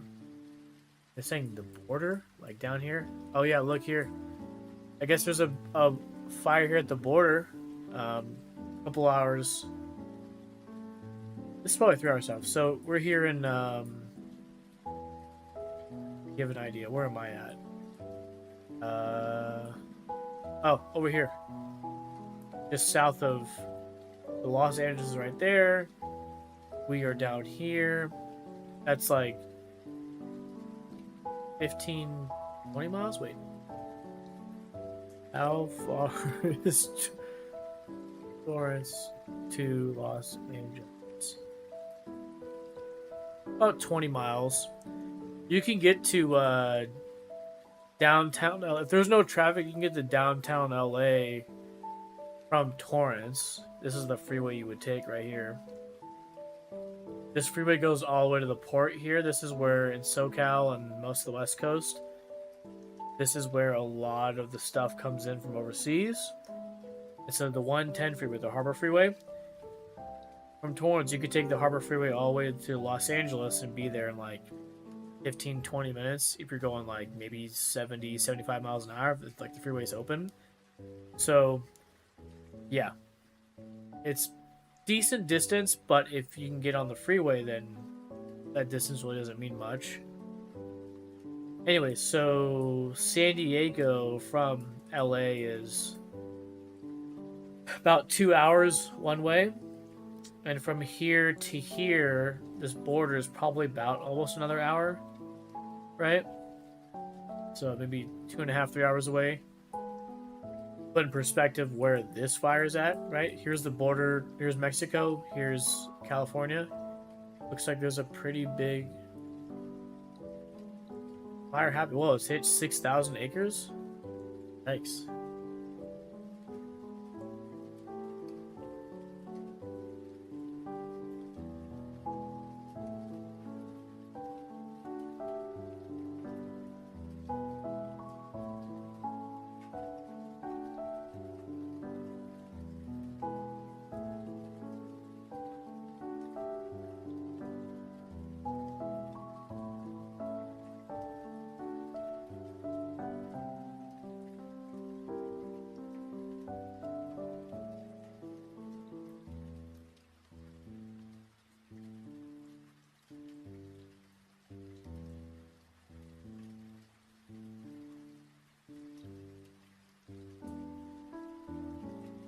Oh. Yeah, so that's happening there at the border. That's pretty wild too.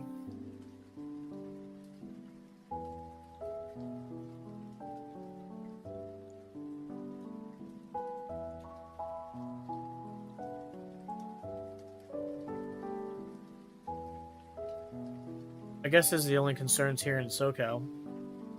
I guess it's not showing anything in NorCal or Central California. That is wild. Anyways.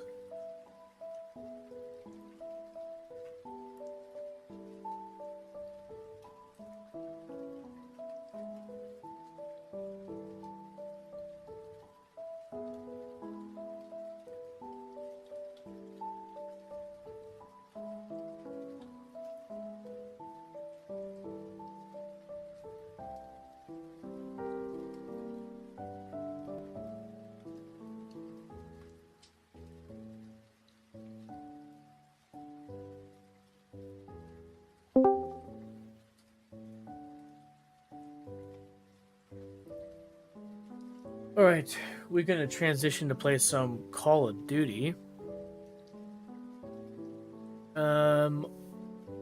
Call of Duty Modern Warfare 3, not Black Ops 6.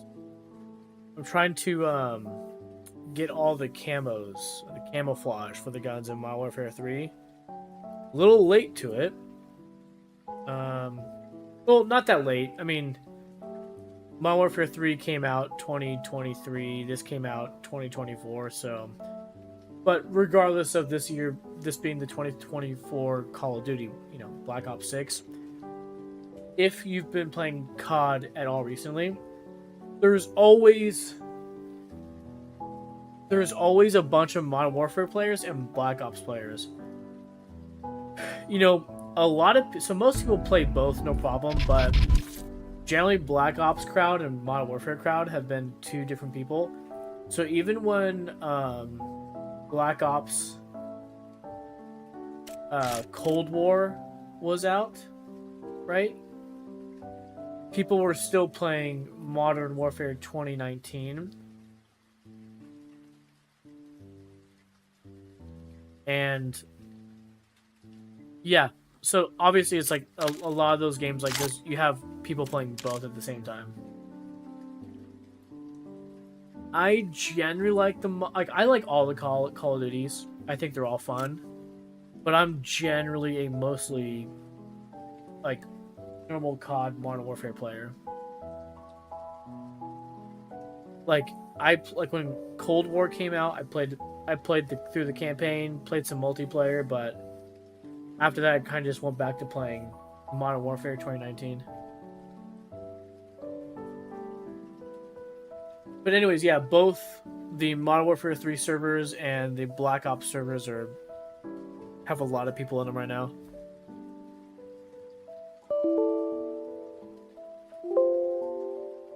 What in the world? Are you crashing on me? What does that mean, bro?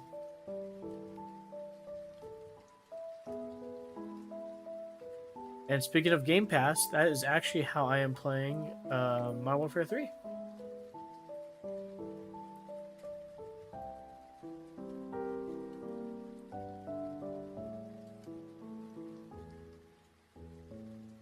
Modern Warfare 3 I originally got on Steam.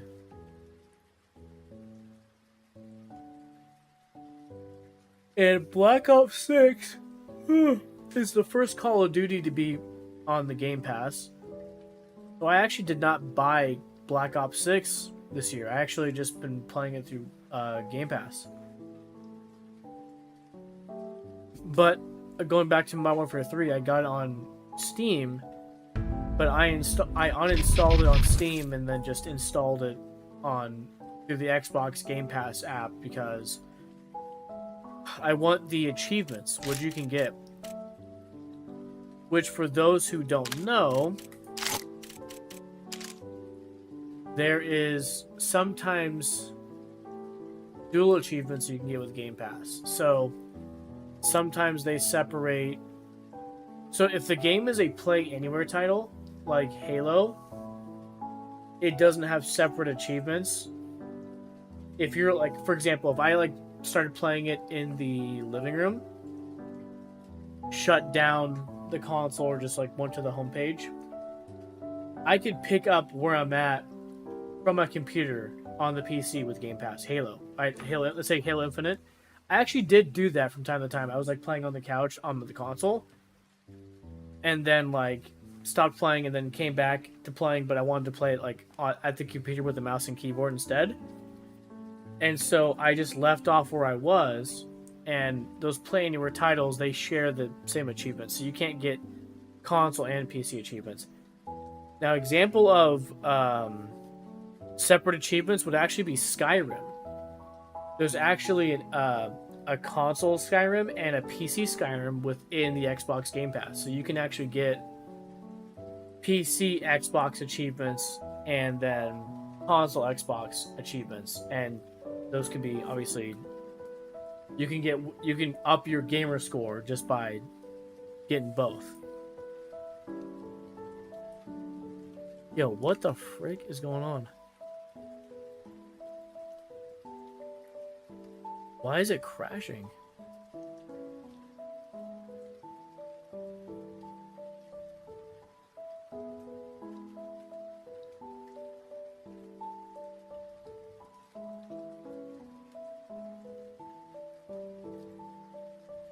Weird.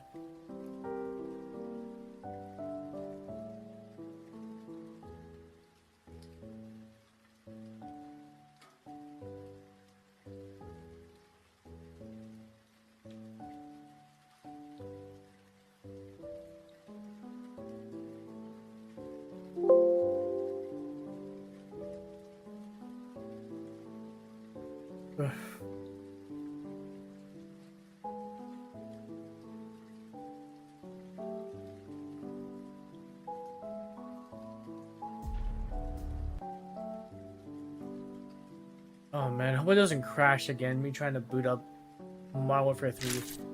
Oh, you know what's funny?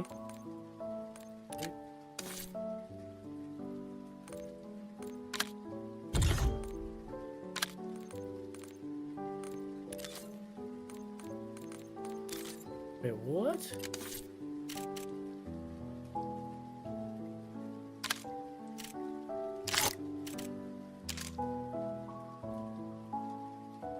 I specifically clicked on Modern Warfare 3 within Game Pass, and it boots up Black Ops 6. See, that's kind of janky.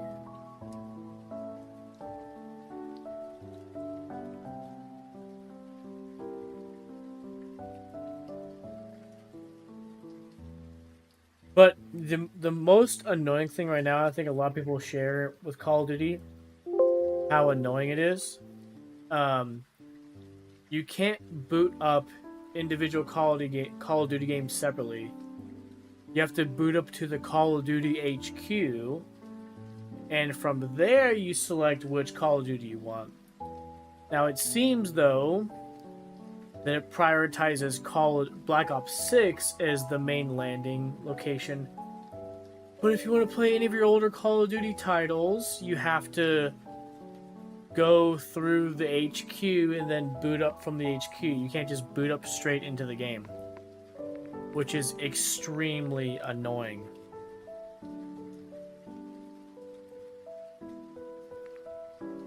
Now, you guys just saw I'm on a PC. My PC's quick. But, so did you see how long that took? It's not instant. Now, the Xbox Series X would probably be different, but don't confuse the whole thing about, like, what is it? Xbox, there's like that thing on the Xbox Series X now where you can like have multiple games like on standby mode, kind of, right? Where it's like you don't fully exit out of a game. It's like you can be playing one game and then you go to your home screen and then you can start another game and it just like pops up. But that only works if you don't fully close out a bunch of games. So you can have like a few games just sort of like on standby mode, like in the background. Obviously, you can't do that on the PC. That would just be like, that would just cause issues. But I guess there's something specific within the Xbox Series X and S where you can have like the games on standby like that, right? Whew. Anyways, to bring you all up to speed, I'm working on unlocking all the camos for all the guns. So far we've done all the camos on the assault rifle, battle rifle, some machine guns, shotgun, LMGs, and I'm working on the marksman.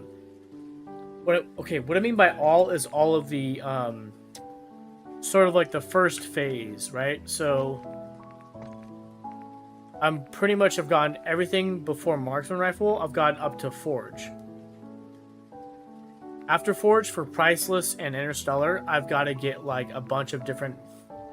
I got to keep going, but thus far with the other previous ones, I've gotten up to forge, and I cannot attempt priceless and interstellar until I get marksman all up to forge and sniper all up to forge, which is this one right here.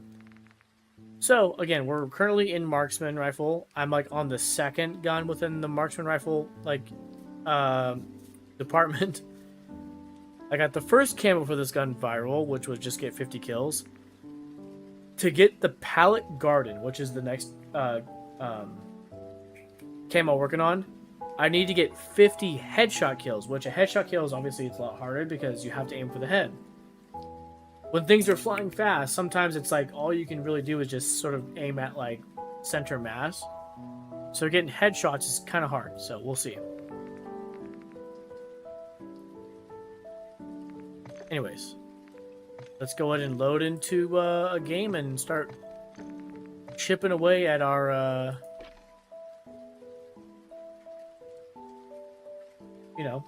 our stuff here.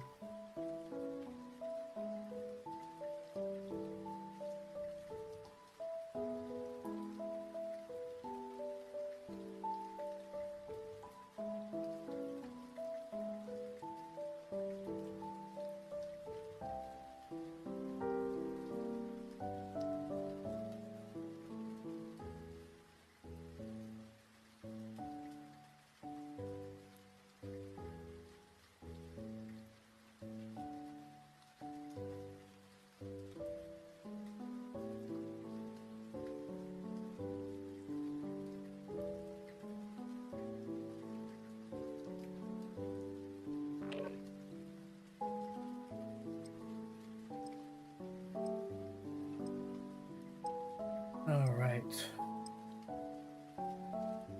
Let's change up our music, shall we? Something fitting for Call of Duty.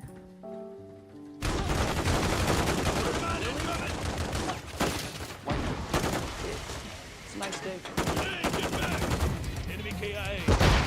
Throwing some pit. Take you back. Kill confirmed. Neutralize hostiles. Grab their tags to win. Simple enough. Spotted that one.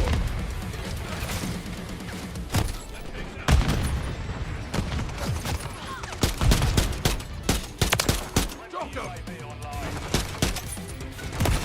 Oh, yikes.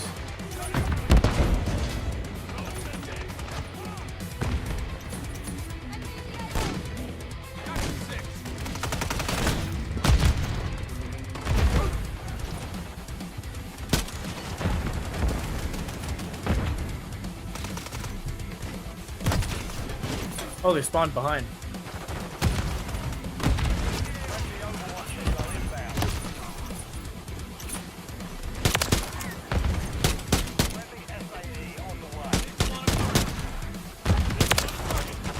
Dang it. Woo! That teammate just killed me.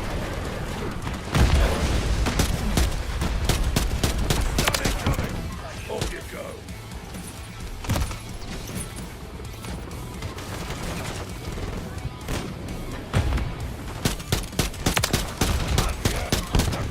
Oh man, come on. Headshot. Look alive. Flashing cover.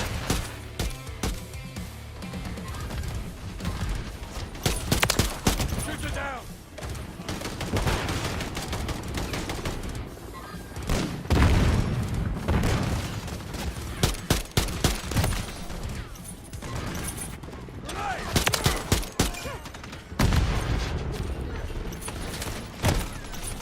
Oh, he's camping there.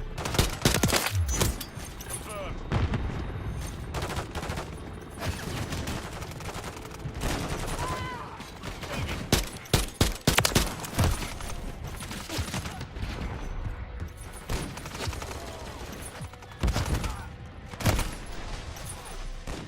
Thermite, take off.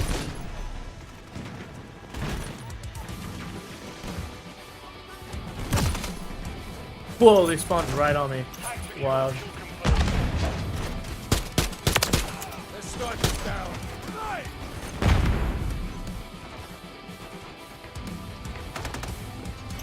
Stun incoming. Taking fire. Hostile care package is down. Hostile UAV in the area. X-ray down. UAV standing by.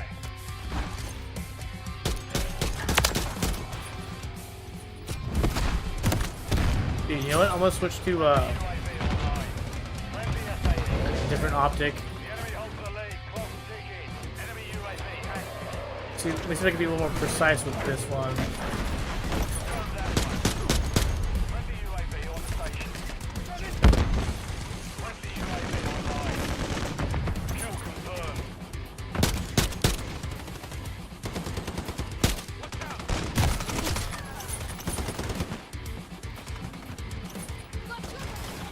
Friendly overwatch in the area. Tag secure. Kill confirmed.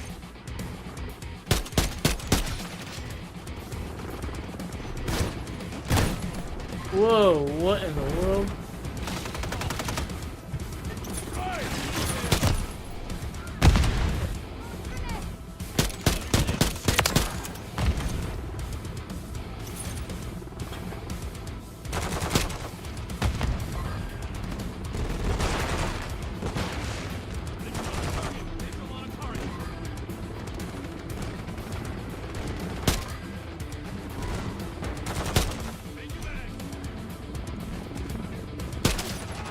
SAE on the way.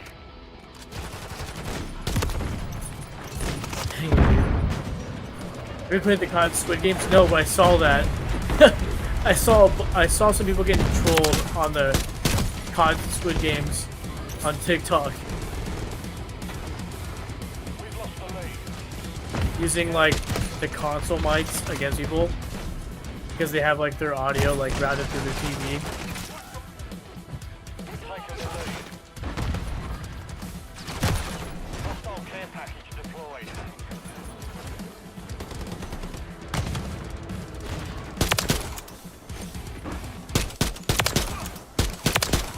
Reloading.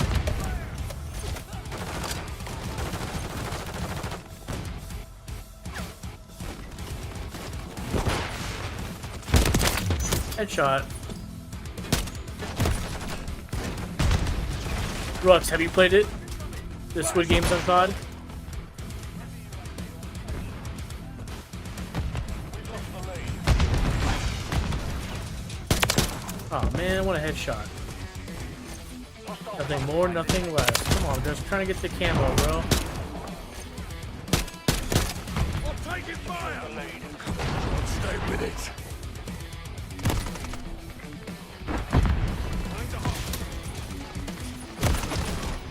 I hate the March reference because it's just such a slow camo grind.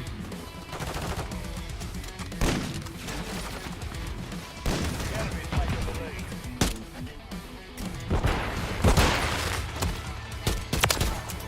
Off with here. We've taken the lead.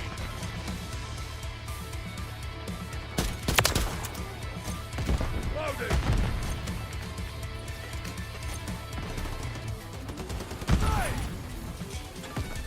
Hostile UAV in the area.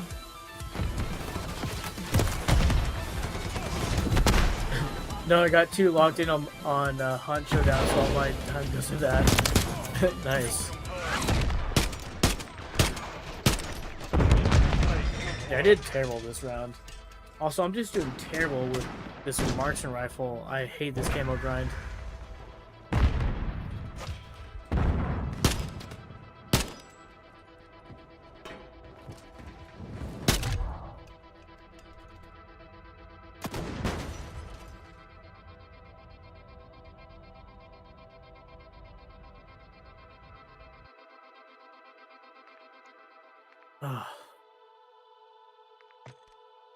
Rux, are you in the are you from the US? I'm guessing so. Because you heard the fire news. Although the fire news probably was worldwide, right?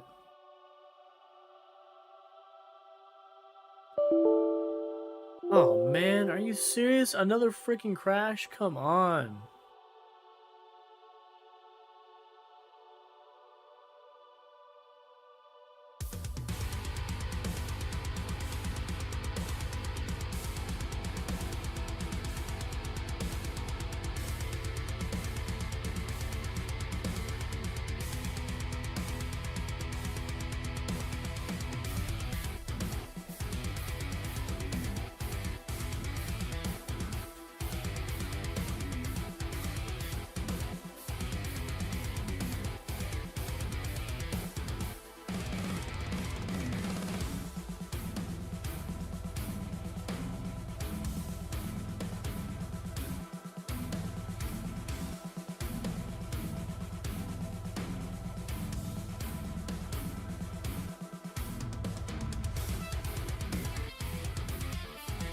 Yeah, I'm Jesse's husband. Oh, sweet, bro.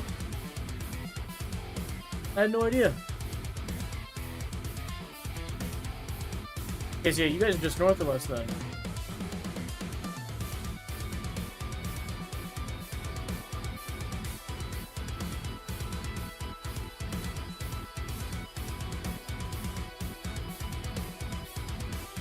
Well, not just north, but in the grand scheme of the U.S.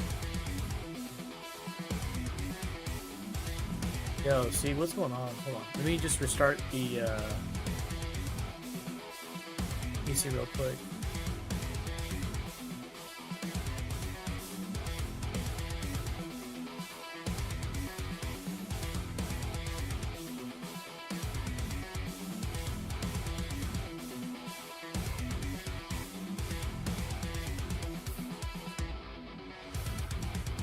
Oh.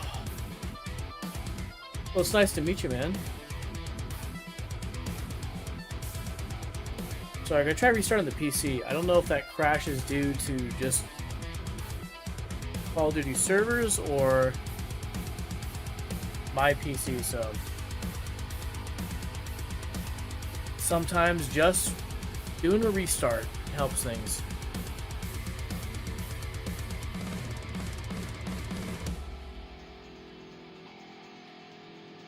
Yeah, usually the worst we get is bad air quality, smoking fires around.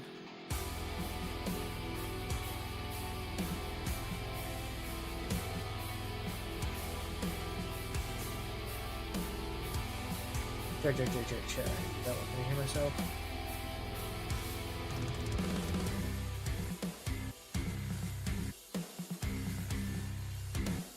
Sorry, I actually have I stream with 2 PCs. That's how you're able to see me restart a PC. You know? So in case it's confusing to somebody watching, like, wait, how are we restarting this PC and yet we're still live? I have a dual PC setup. So one computer, my main PC, which is my more powerful one, is the one I game off, and then I have like a cheaper, like $700 PC that's like my streaming one. So it's like, you know how capture cards work with consoles. It's like I capture my PC instead of a console, and then I stream from that. I stream from the stream PC so that the game PC can fully be focused on gaming without having to take a hit to performance from streaming, which is a thing, right? If you stream and game from one PC, you've got to sacrifice something. So either you've got to lower your stream settings to make it work, or you got to lower your in-game settings. And because I want like the highest fidelity when I play and when I stream, it's why I do a dual PC stream setup. So one computer can do the load can be on the streaming, and the main PC can focus on the gaming. Rux, Jesse was saying you guys do pizza night, stream nights or pizza nights.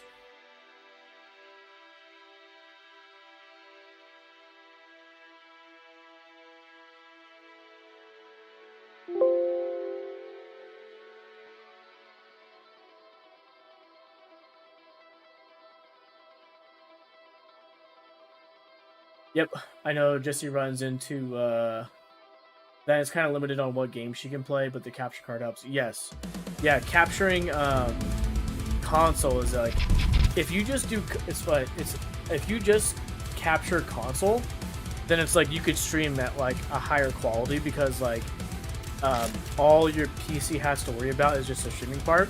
But yeah, when you start to like try to capture like and play on the same PC, like, you know, do display capture or game capture, you know, and then yeah, stream and then play.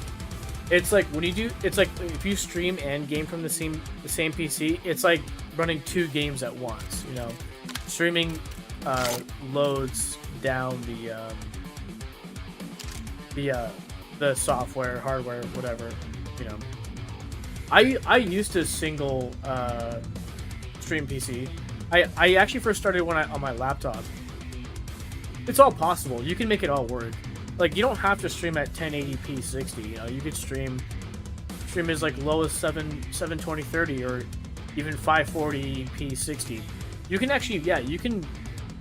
There's ways around it. Yeah, you just have to play with the settings and get it to work.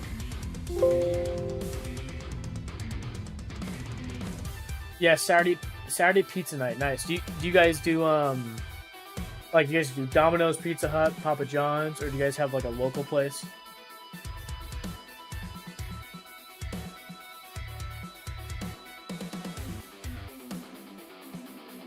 I was telling Jessie too. Like, I helped her. Well, I helped her decide on her mic, the pink one. Dude, like, don't fall into the trap of like you've got to have the best gear, you got to have the best everything, webcam, mic, PC to game and stream. Dude, you can get it done with like the low tier stuff, man. I was telling Jessie the same company she has. That was the microphone I had before the one I'm using right now.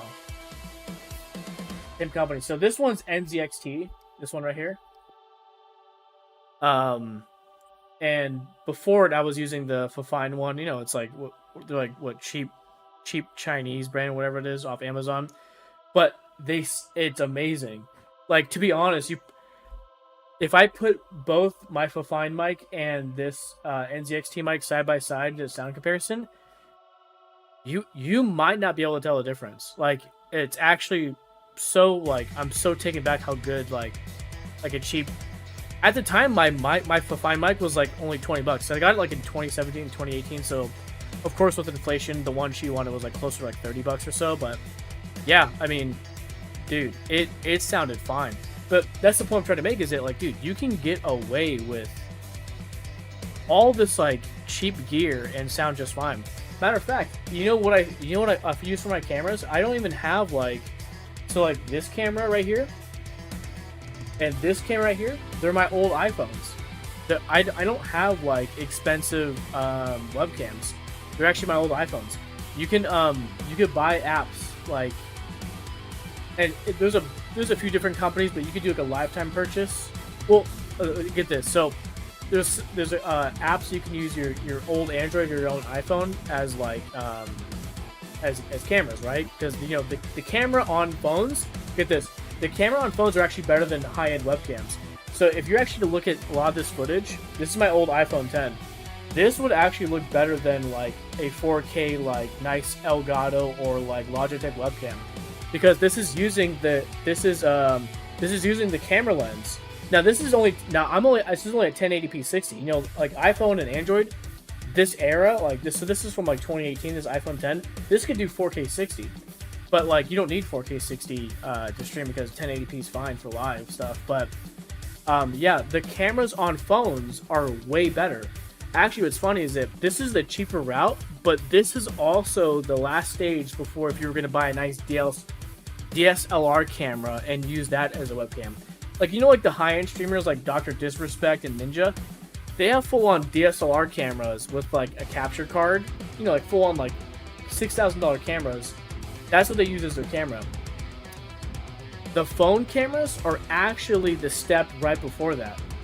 So this is like pretty much almost endgame. This looks better if you actually take like a high-end like webcam and do the side by side. An old iPhone or Android would look like 10 times better. Because again, the cameras they put in the Android and iPhones, like they're phenomenal. They're phenomenal cameras. But that's the point I'm trying to make, is that the apps I got, I spent like $5 or $6 on each the app, but you can get free versions. The free versions you can't do as high as a resolution, but it would be, in terms of like quality, it would be just fine. Like this one's I have this one at 1080p 30 frames. This one is at 1080p 60 frames. And even if I ran these at 720p, you wouldn't be able. It would still look similar to this. But, anyways, using an old phone and just like paying the lifetime fee for like the pro version of these like apps or whatever to use your like the camera on your phone for webcam is like so much better and obviously cheaper than a webcam. It depends. Honestly, though, usually store-bought frozen pizza. Dude, I love store-bought frozen pizza. Dude, I can go. Pizza's what I always talk about. 'Cause I always tell people like, it's not my saying, but my friend has mentioned it.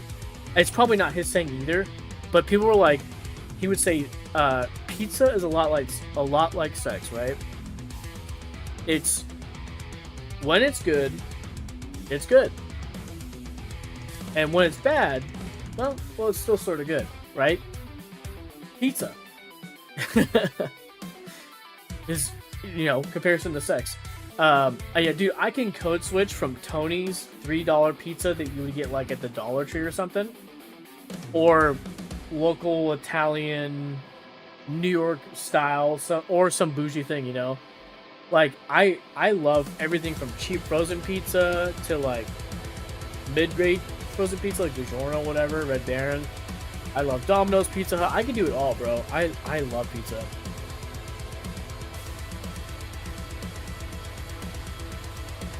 Well, that's pretty cool. Didn't even think about that. Yeah. It just goes back to the point that I was like, yeah,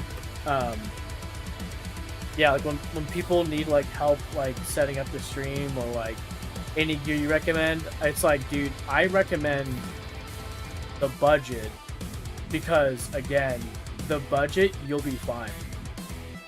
Like, you won't be able to tell the difference. Like, again, my USB mic that I used from, like, 2017 up until 2023 when I got this was my fine USB microphone. And it sounded just like this one. Matter of fact, I actually sent Jesse a clip of me streaming, like, in 2020 during the pandemic when I was using my cheap fine USB microphone. And how good it actually sounds. I was like, okay, just so you believe me, here's a clip of me like from a past stream that I saved when I was using that microphone, and it sounds like just as good as this one, like a $20 mic at the time. And now, yeah, again, now it's like 30 something. But dude, you don't need to spend that much money to like make things sound great. And matter of fact, even if you have a cheap webcam, look at it. Someone, one of like there's a guy named Harris Heller I follow, and he has like a channel called Senpai Gaming, and he'll do like videos of like, here's like low tier, mid tier, and high tier gear depending on your budget. And when I was like watching one of those videos, he was explaining, he's like, dude, you can have like a cheap camera, even the cheap built-in camera on your laptop, right? He was like, the reason why a lot of those look terrible isn't because it's just a crappy camera. He's like, most of you have the lighting wrong. He's like, if you just had more light, the sensor in these cheap ones could look just as good as a better camera. I remembered I left something in the bathroom. Deuces, Parker. Like, so if you have like a big light behind the camera, if you had a cheap webcam, it can make you look really that much better. The problem with most people is just like, it's just utilizing stuff like that, dude. Mason, no one will really care if you're trying to grow an audience. You can spend $2,000 to be boring in 4K as easily as people being boring in 360p. People are going to tune in for a person, not a setup. Exactly. That's the thing too, and they always warn you like on Reddit, like under like Twitch or something like that. People go, what gear do I need? What should I get? And like most people who are like honest and like really trying to help people, they'll be like, you don't need to like spend a lot of money. And matter of fact, like what matters first is start with the bare bone minimum, get a following, and then once you can see that like the ball's rolling, things are happening, then slowly start incorporating better gear. Because the last thing you want is again to go out and buy the best PC, the best gear like microphone, camera, all these things, and then be like a total square. Like nobody wants to come watch you stream. You know, it's like, I don't get it. I've been streaming for months and like my average viewer is like 1 or 2 people, and it's like, and then they're mad because they spent all this money. It's like, dude, start low, get that following first, and then build up. Now, I'm no huge streamer either, but I started with the bare bone minimum. I started with a laptop. I think I even, with my first technical microphone, I think I even used my old like iPhone earbuds, the ones that like still use the auxiliary cord. I plugged it into my laptop and like used the mic from like, you know, the wired earbuds, you know, and then the camera from the actual like laptop as my camera. And then over time I started buying, you know, things, but yeah. Yeah, it makes you make a good point. I had so much Tonys in middle school too. Now that we're talking about it, man, I want some Tonys. Yeah, lighting is definitely a huge factor. Exactly, yeah. Yeah, basically you want the lighting source behind the camera. You want it to be bright. The brighter it is, the better it looks, because that's how better the sensor works. Like a lot of people, instead of having like the light behind your camera, they'll just like turn on like the overhead lights. You know, like in the room, like just like the, you know, like you flip the switch, it's like the lights on the fan and the chandelier or whatever, right? It's like people will turn that on and it looks like terrible because of like just the position of the light on you as a subject. But also like a lot of times those lights that come straight down, they also go into the camera. You don't want light like going into, like shining into the lens, and a lot of people like do that too. But sorry, that's a whole stupid topic. You already said it, Rux. You got to exactly hit it right on the head. Light is like a factor, big factor. Anyways, let's go back to playing some COD. Get my freaking freaking camo unlocked. Jeez Louise. Damn, this is a good looking chat. What's up, Jesse? Welcome back.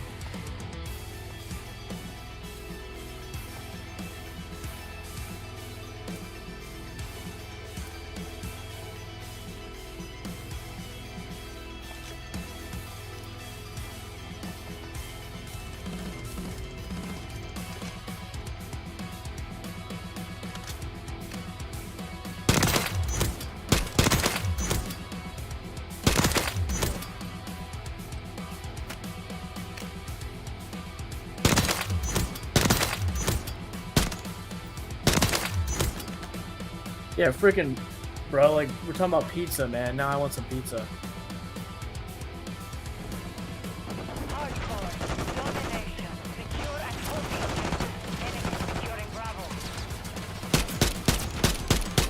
Oh my gosh, we're like bobbing and weaving there.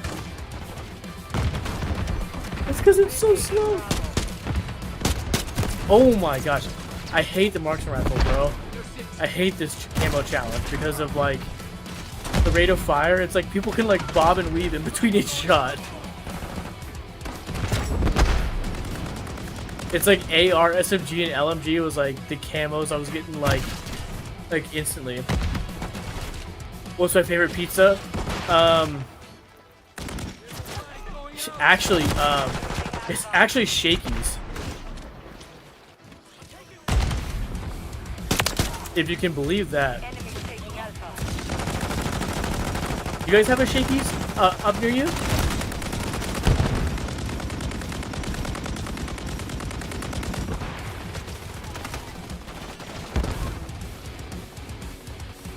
And the reason why is that, like, it's actually the sauce at Shakey's Pizza. Okay.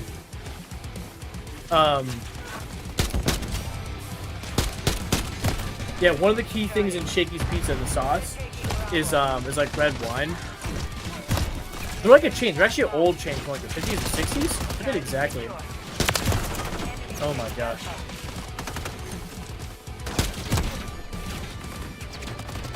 Holy moly, can't even get a freaking shot in, bro. Oh my gosh. I'm so upset. I'm like, dude, I'm pissed off that none of these shots that are connecting are headshots, man. It's gonna be freaking forever.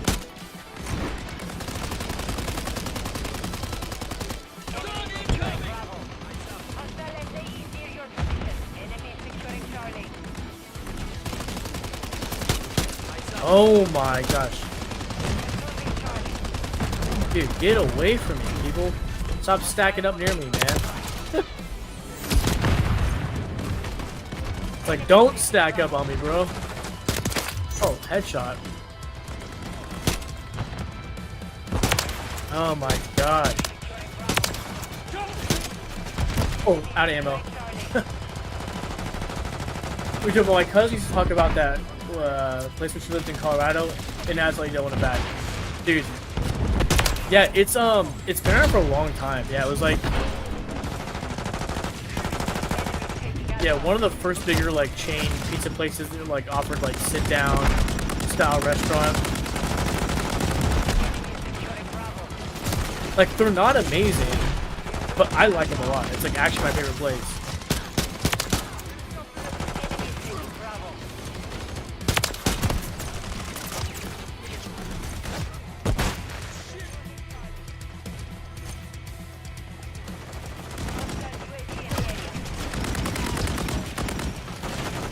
Do your kids sleep through the night? So, sometimes.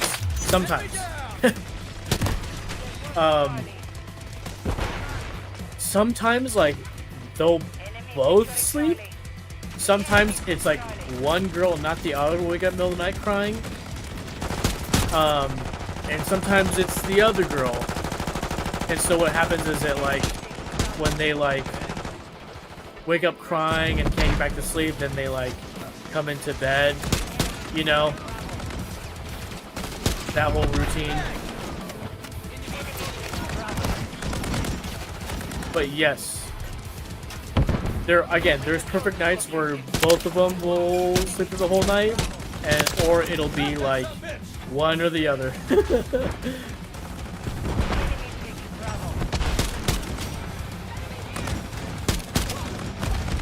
Gosh, I wonder if I'm better with iron sights instead of this.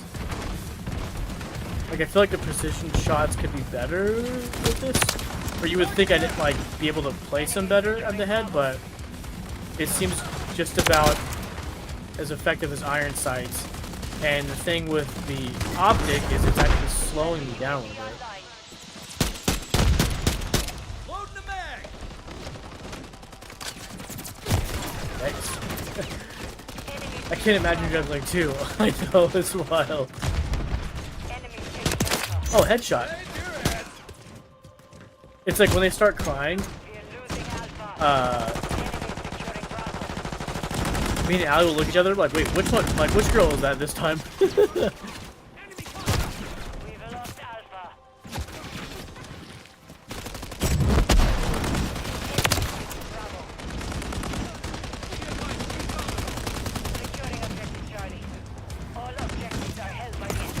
Oh my gosh.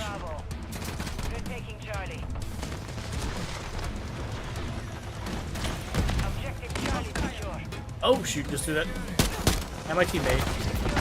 And my teammate just killed me. Whoa. Got him, but I wanted a headshot.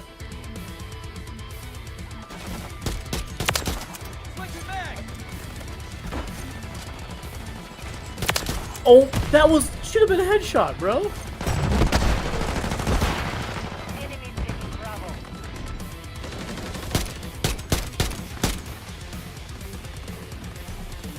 Oh, don't stand there, bro. Don't stand there. Oh my gosh.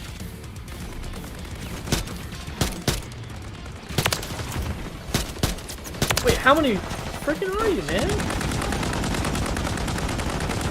Oh, jeez. I swear, I have PTSD from my kid's night terrors. Yeah, for 3 years now, if he wakes up, I'm crying. I immediately feel adrenaline. Oh my gosh, yeah. Yeah, we think that our girls, Zoe, might actually used to have night terrors because when she wake up crying, she would be like unresponsive. Like we couldn't tell if she was like still like dreaming or whatnot.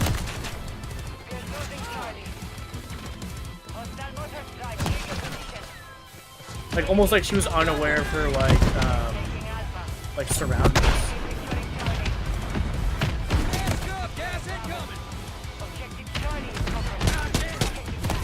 I knew he was there.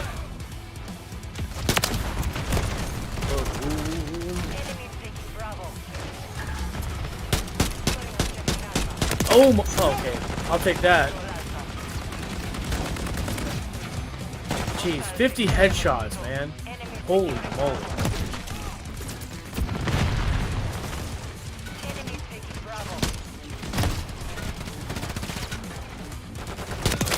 Oh, headshot.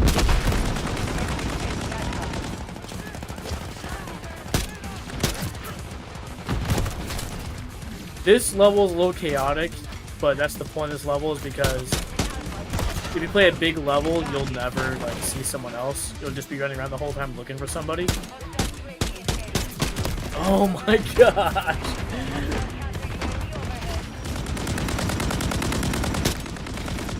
I hate this camo grind, bro.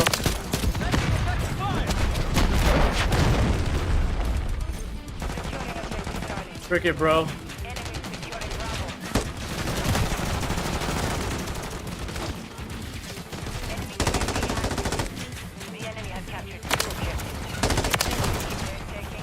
Here we go, bitches. Let's go.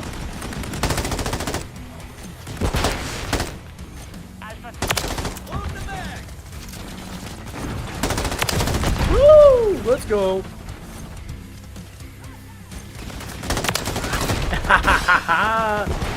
Dang it. See? I'm good with ARs, bro. I hate this camo grind.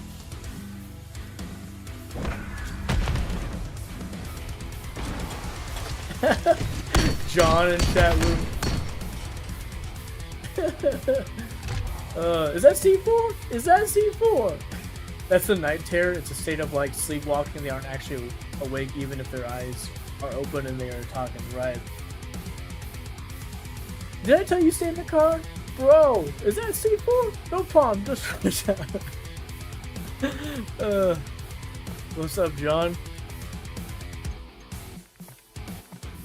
Oh my gosh, dude. Only 14 out of 15 headshots with this thing. I hate this grind, bro. You know what? Frick this barrel, bro. We're going back to normal barrel. I don't need no long barrel playing shipment.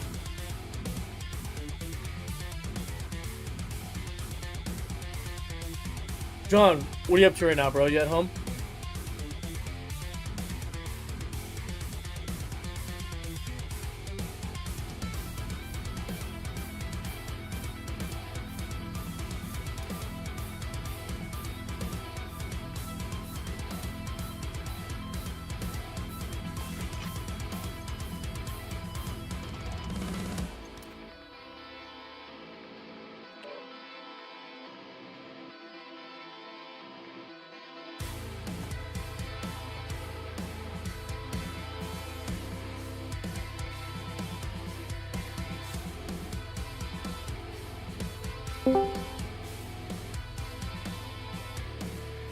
See, we're about to play a card game.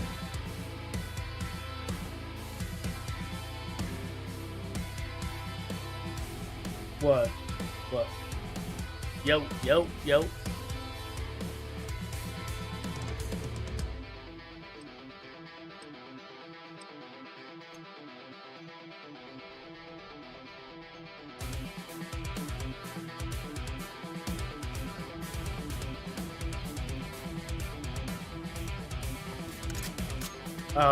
Probably the way it's routed right now. I don't know. I have to put. Okay, for sure.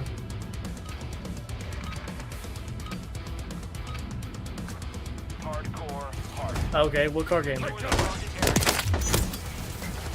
Reloading. Target area located. Secure the hard point. Campers and shipment, bro. Alright, sounds good, bro.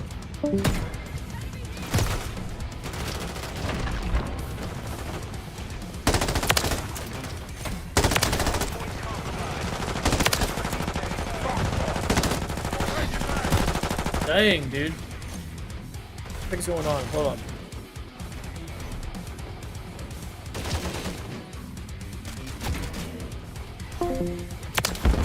Over here. Friendly UAV online.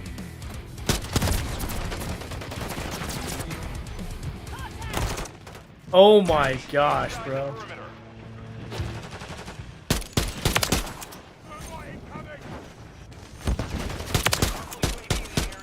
Loading.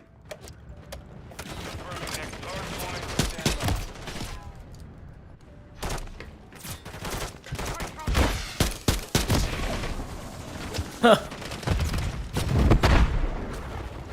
Target area updated. Move to the hard point.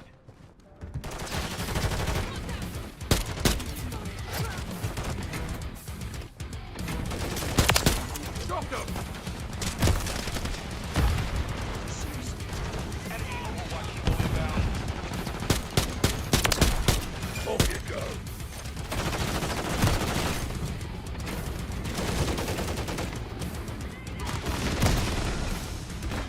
Hard point compromised. Yo, what in the world?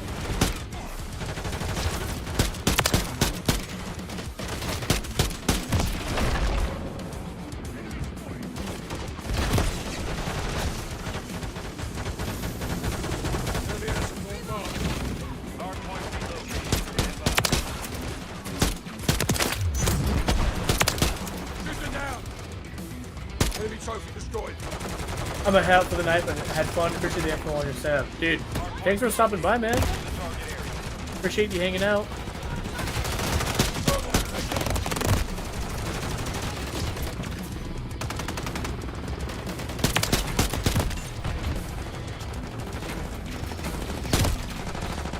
Oh my gosh.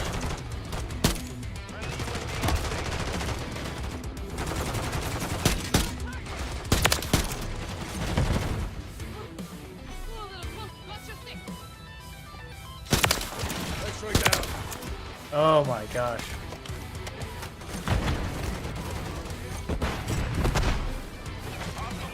Online. Contact here. Friendly UAV online. Confirming next hard point. Stand by.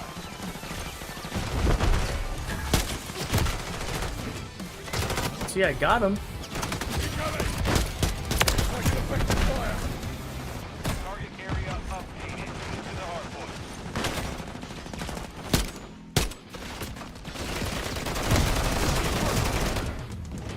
Enemies inside the perimeter.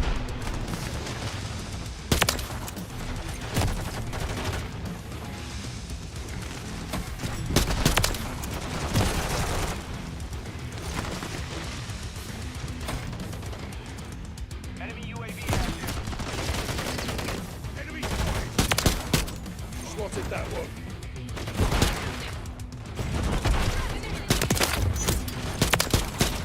Switching back.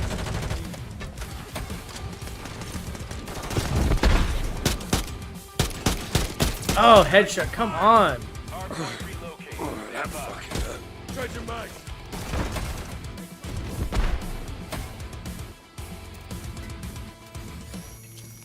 Grenade out. Hard point relocated. Secure the target area. Thermite.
That's too bloody close.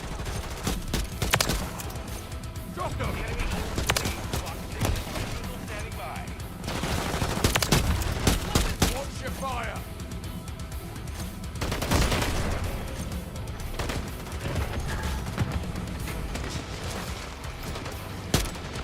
Stunning coming! Thermite, take cover! Off you go! Reloading!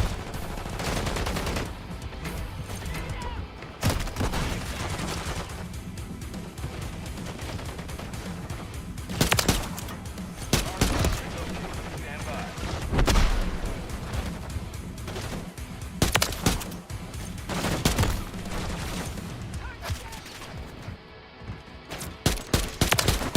Dang it.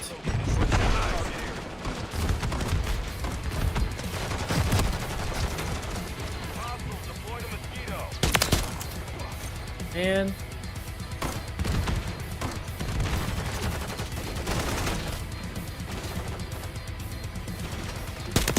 headshot. There we go.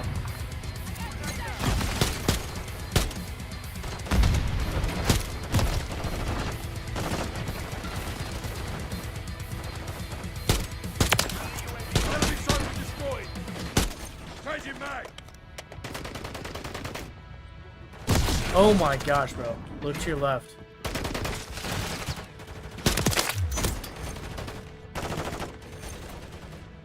Confirming next hard point. Stand by. Enemy outside the perimeter. That's for my mates! Target area updated.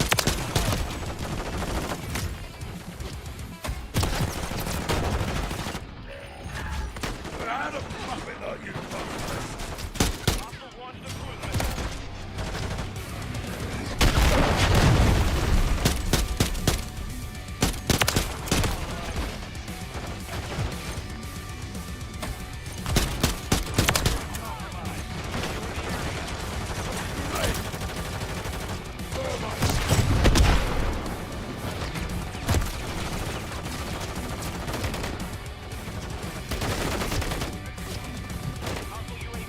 Bloody hell, your aim is shite! Hard point reloaded. Stand by. 1 minute remaining.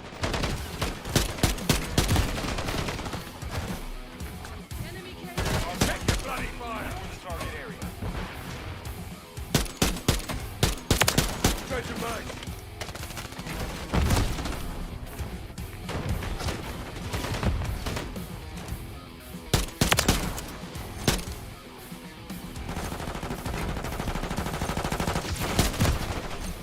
Yowzers.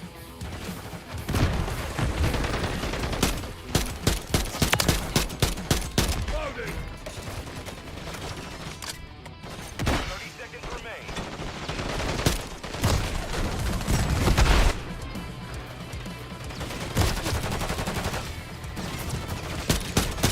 Watch your fire! Inside the perimeter. Confirming next hard point. Stand by. Shoot her down!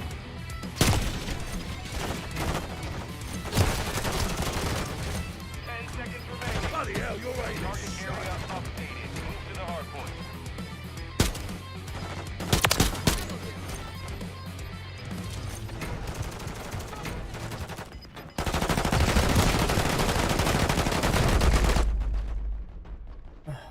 Mission failed. Return to base. Bro, I'm never gonna be able to get to the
How many more do we have to do?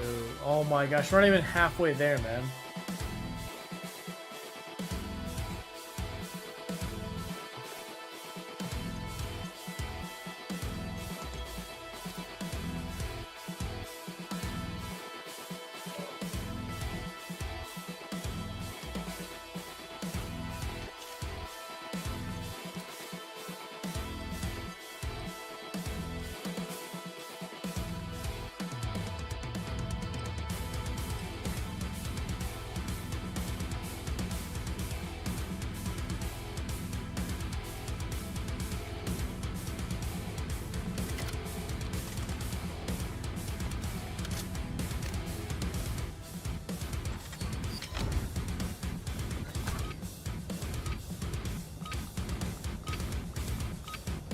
Hardcore. Hardpoint.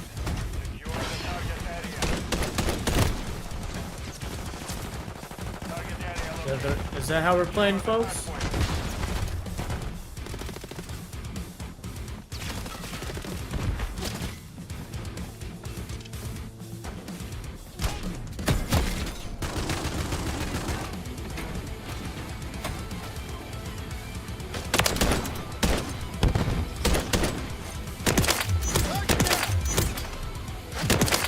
Oh, 3 headshots in a row. Nice.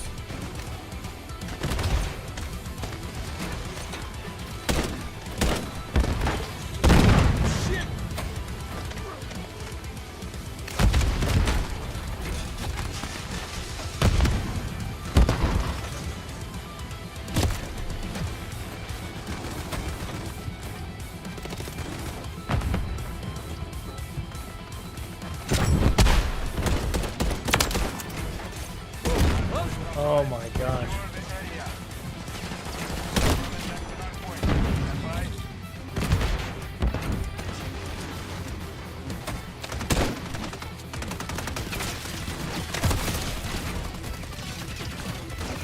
Target area updated.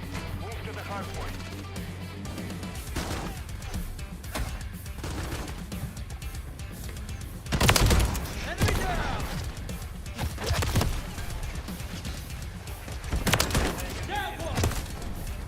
What in the world?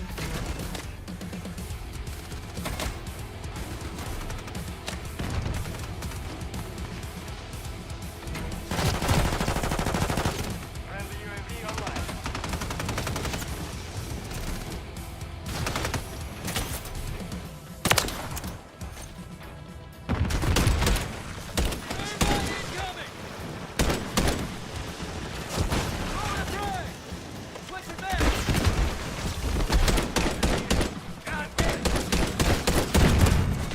Wait, who's it hitting right there, man?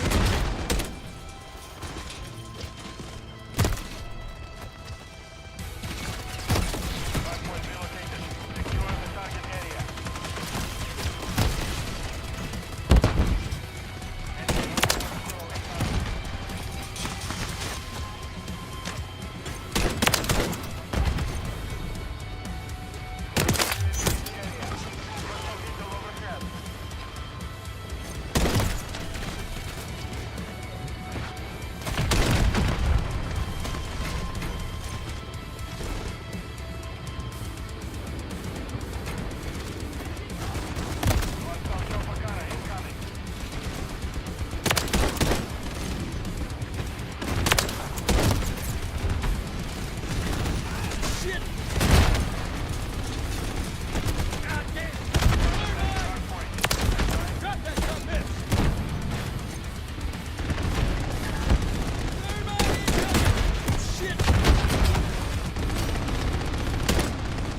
Target area updated. Move to the hardpoint.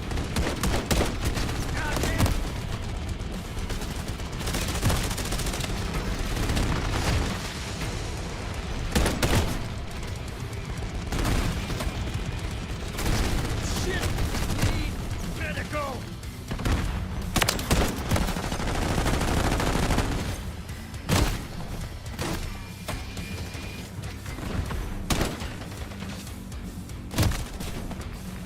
Bro, I thought you couldn't stack up shit.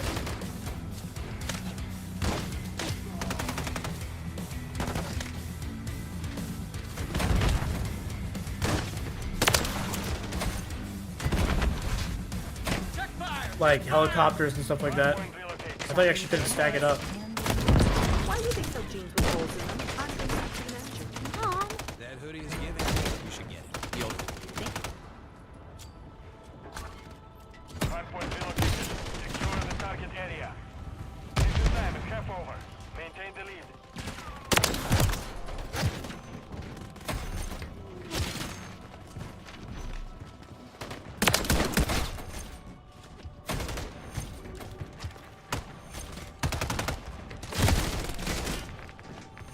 Friendly UAV on station.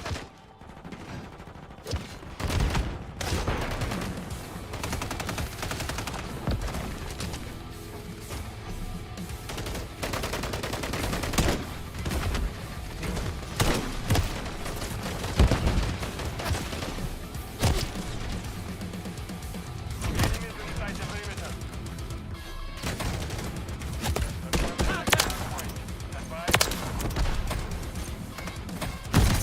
Cluster mine detected.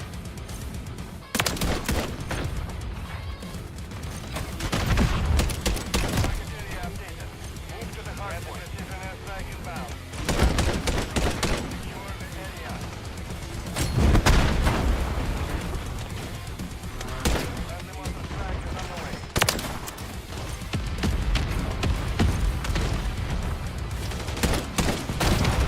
Inside the perimeter.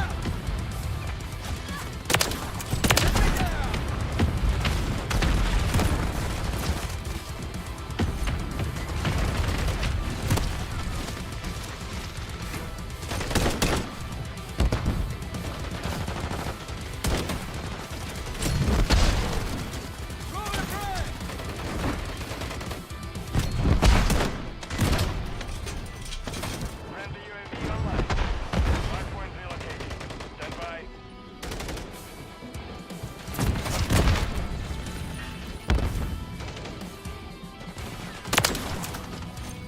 Hardpoint relocated. Secure the target area. Changing mag!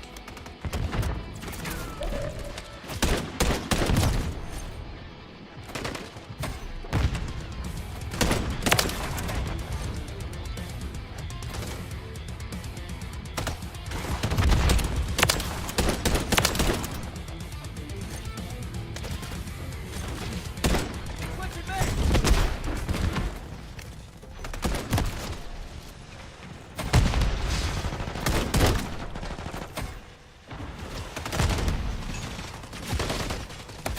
Taking fire!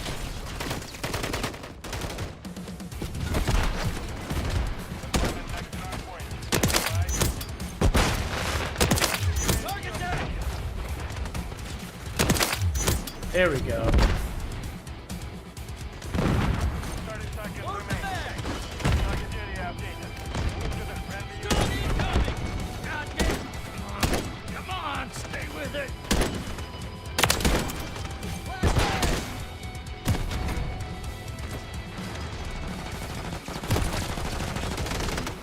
Hostile cluster mine.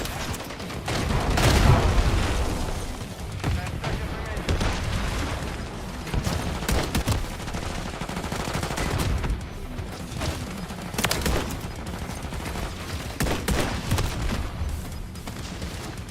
Friendly UAV on station.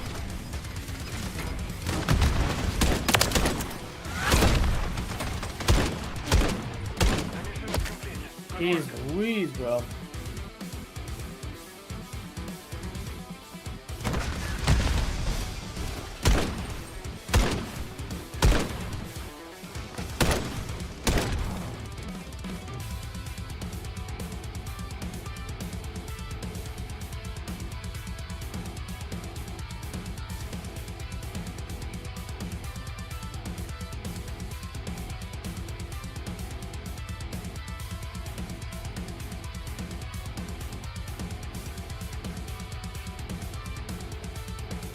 Okay, let's see how far we got. That was the most headshots I did in the game. Hey, we reached the halfway point. Oh my gosh. See, if we can just get over this, this is smooth sailing. This is all downhill. Easy. 10 this. Jump over to kills. That dying 15 times easy, bro.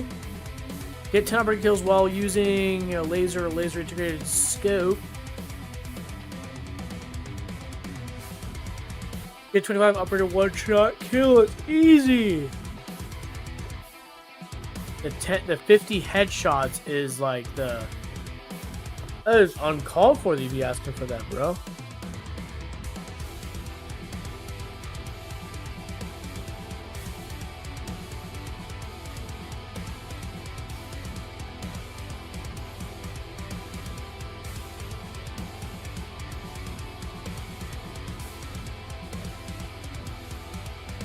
Anyways.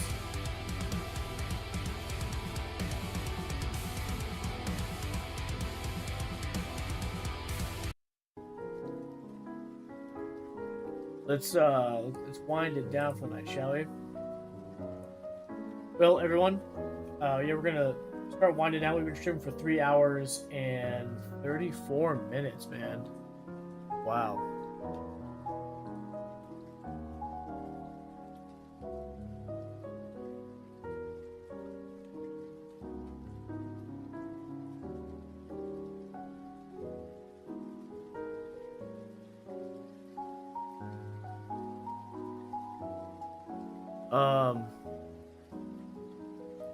Anyways, yeah, let's go ahead and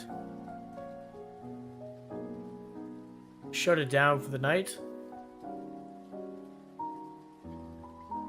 I appreciate y'all being here. I appreciate the support. Before we take off, just want to thank Jesse for rating, Rux, the Tux, thank you for following. Appreciate it, you guys. Yeah. With that being said, again, thank you guys for being here. Thank you for the support. If you guys are watching on YouTube, give the stream a thumbs up, as that would help support the stream. If you're on Twitch and you have your Prime sub and you have not used it yet and it's just sitting there, go ahead and use it on my stream, as that would support me and it's free and easy for you. Aside from that, thank you, whether you sub, whether you give a thumbs up, even you just being here, adding a view is just a major form of support. And, you know, it takes energy, it takes time out of the day to just to be here and to watch the stream. So I appreciate you guys putting in that much work to even be here. Mason, Jesse, John, you know, again, thank you all for being here. Thank you all for showing up. Thank you. Old Crow even came by earlier during the raid.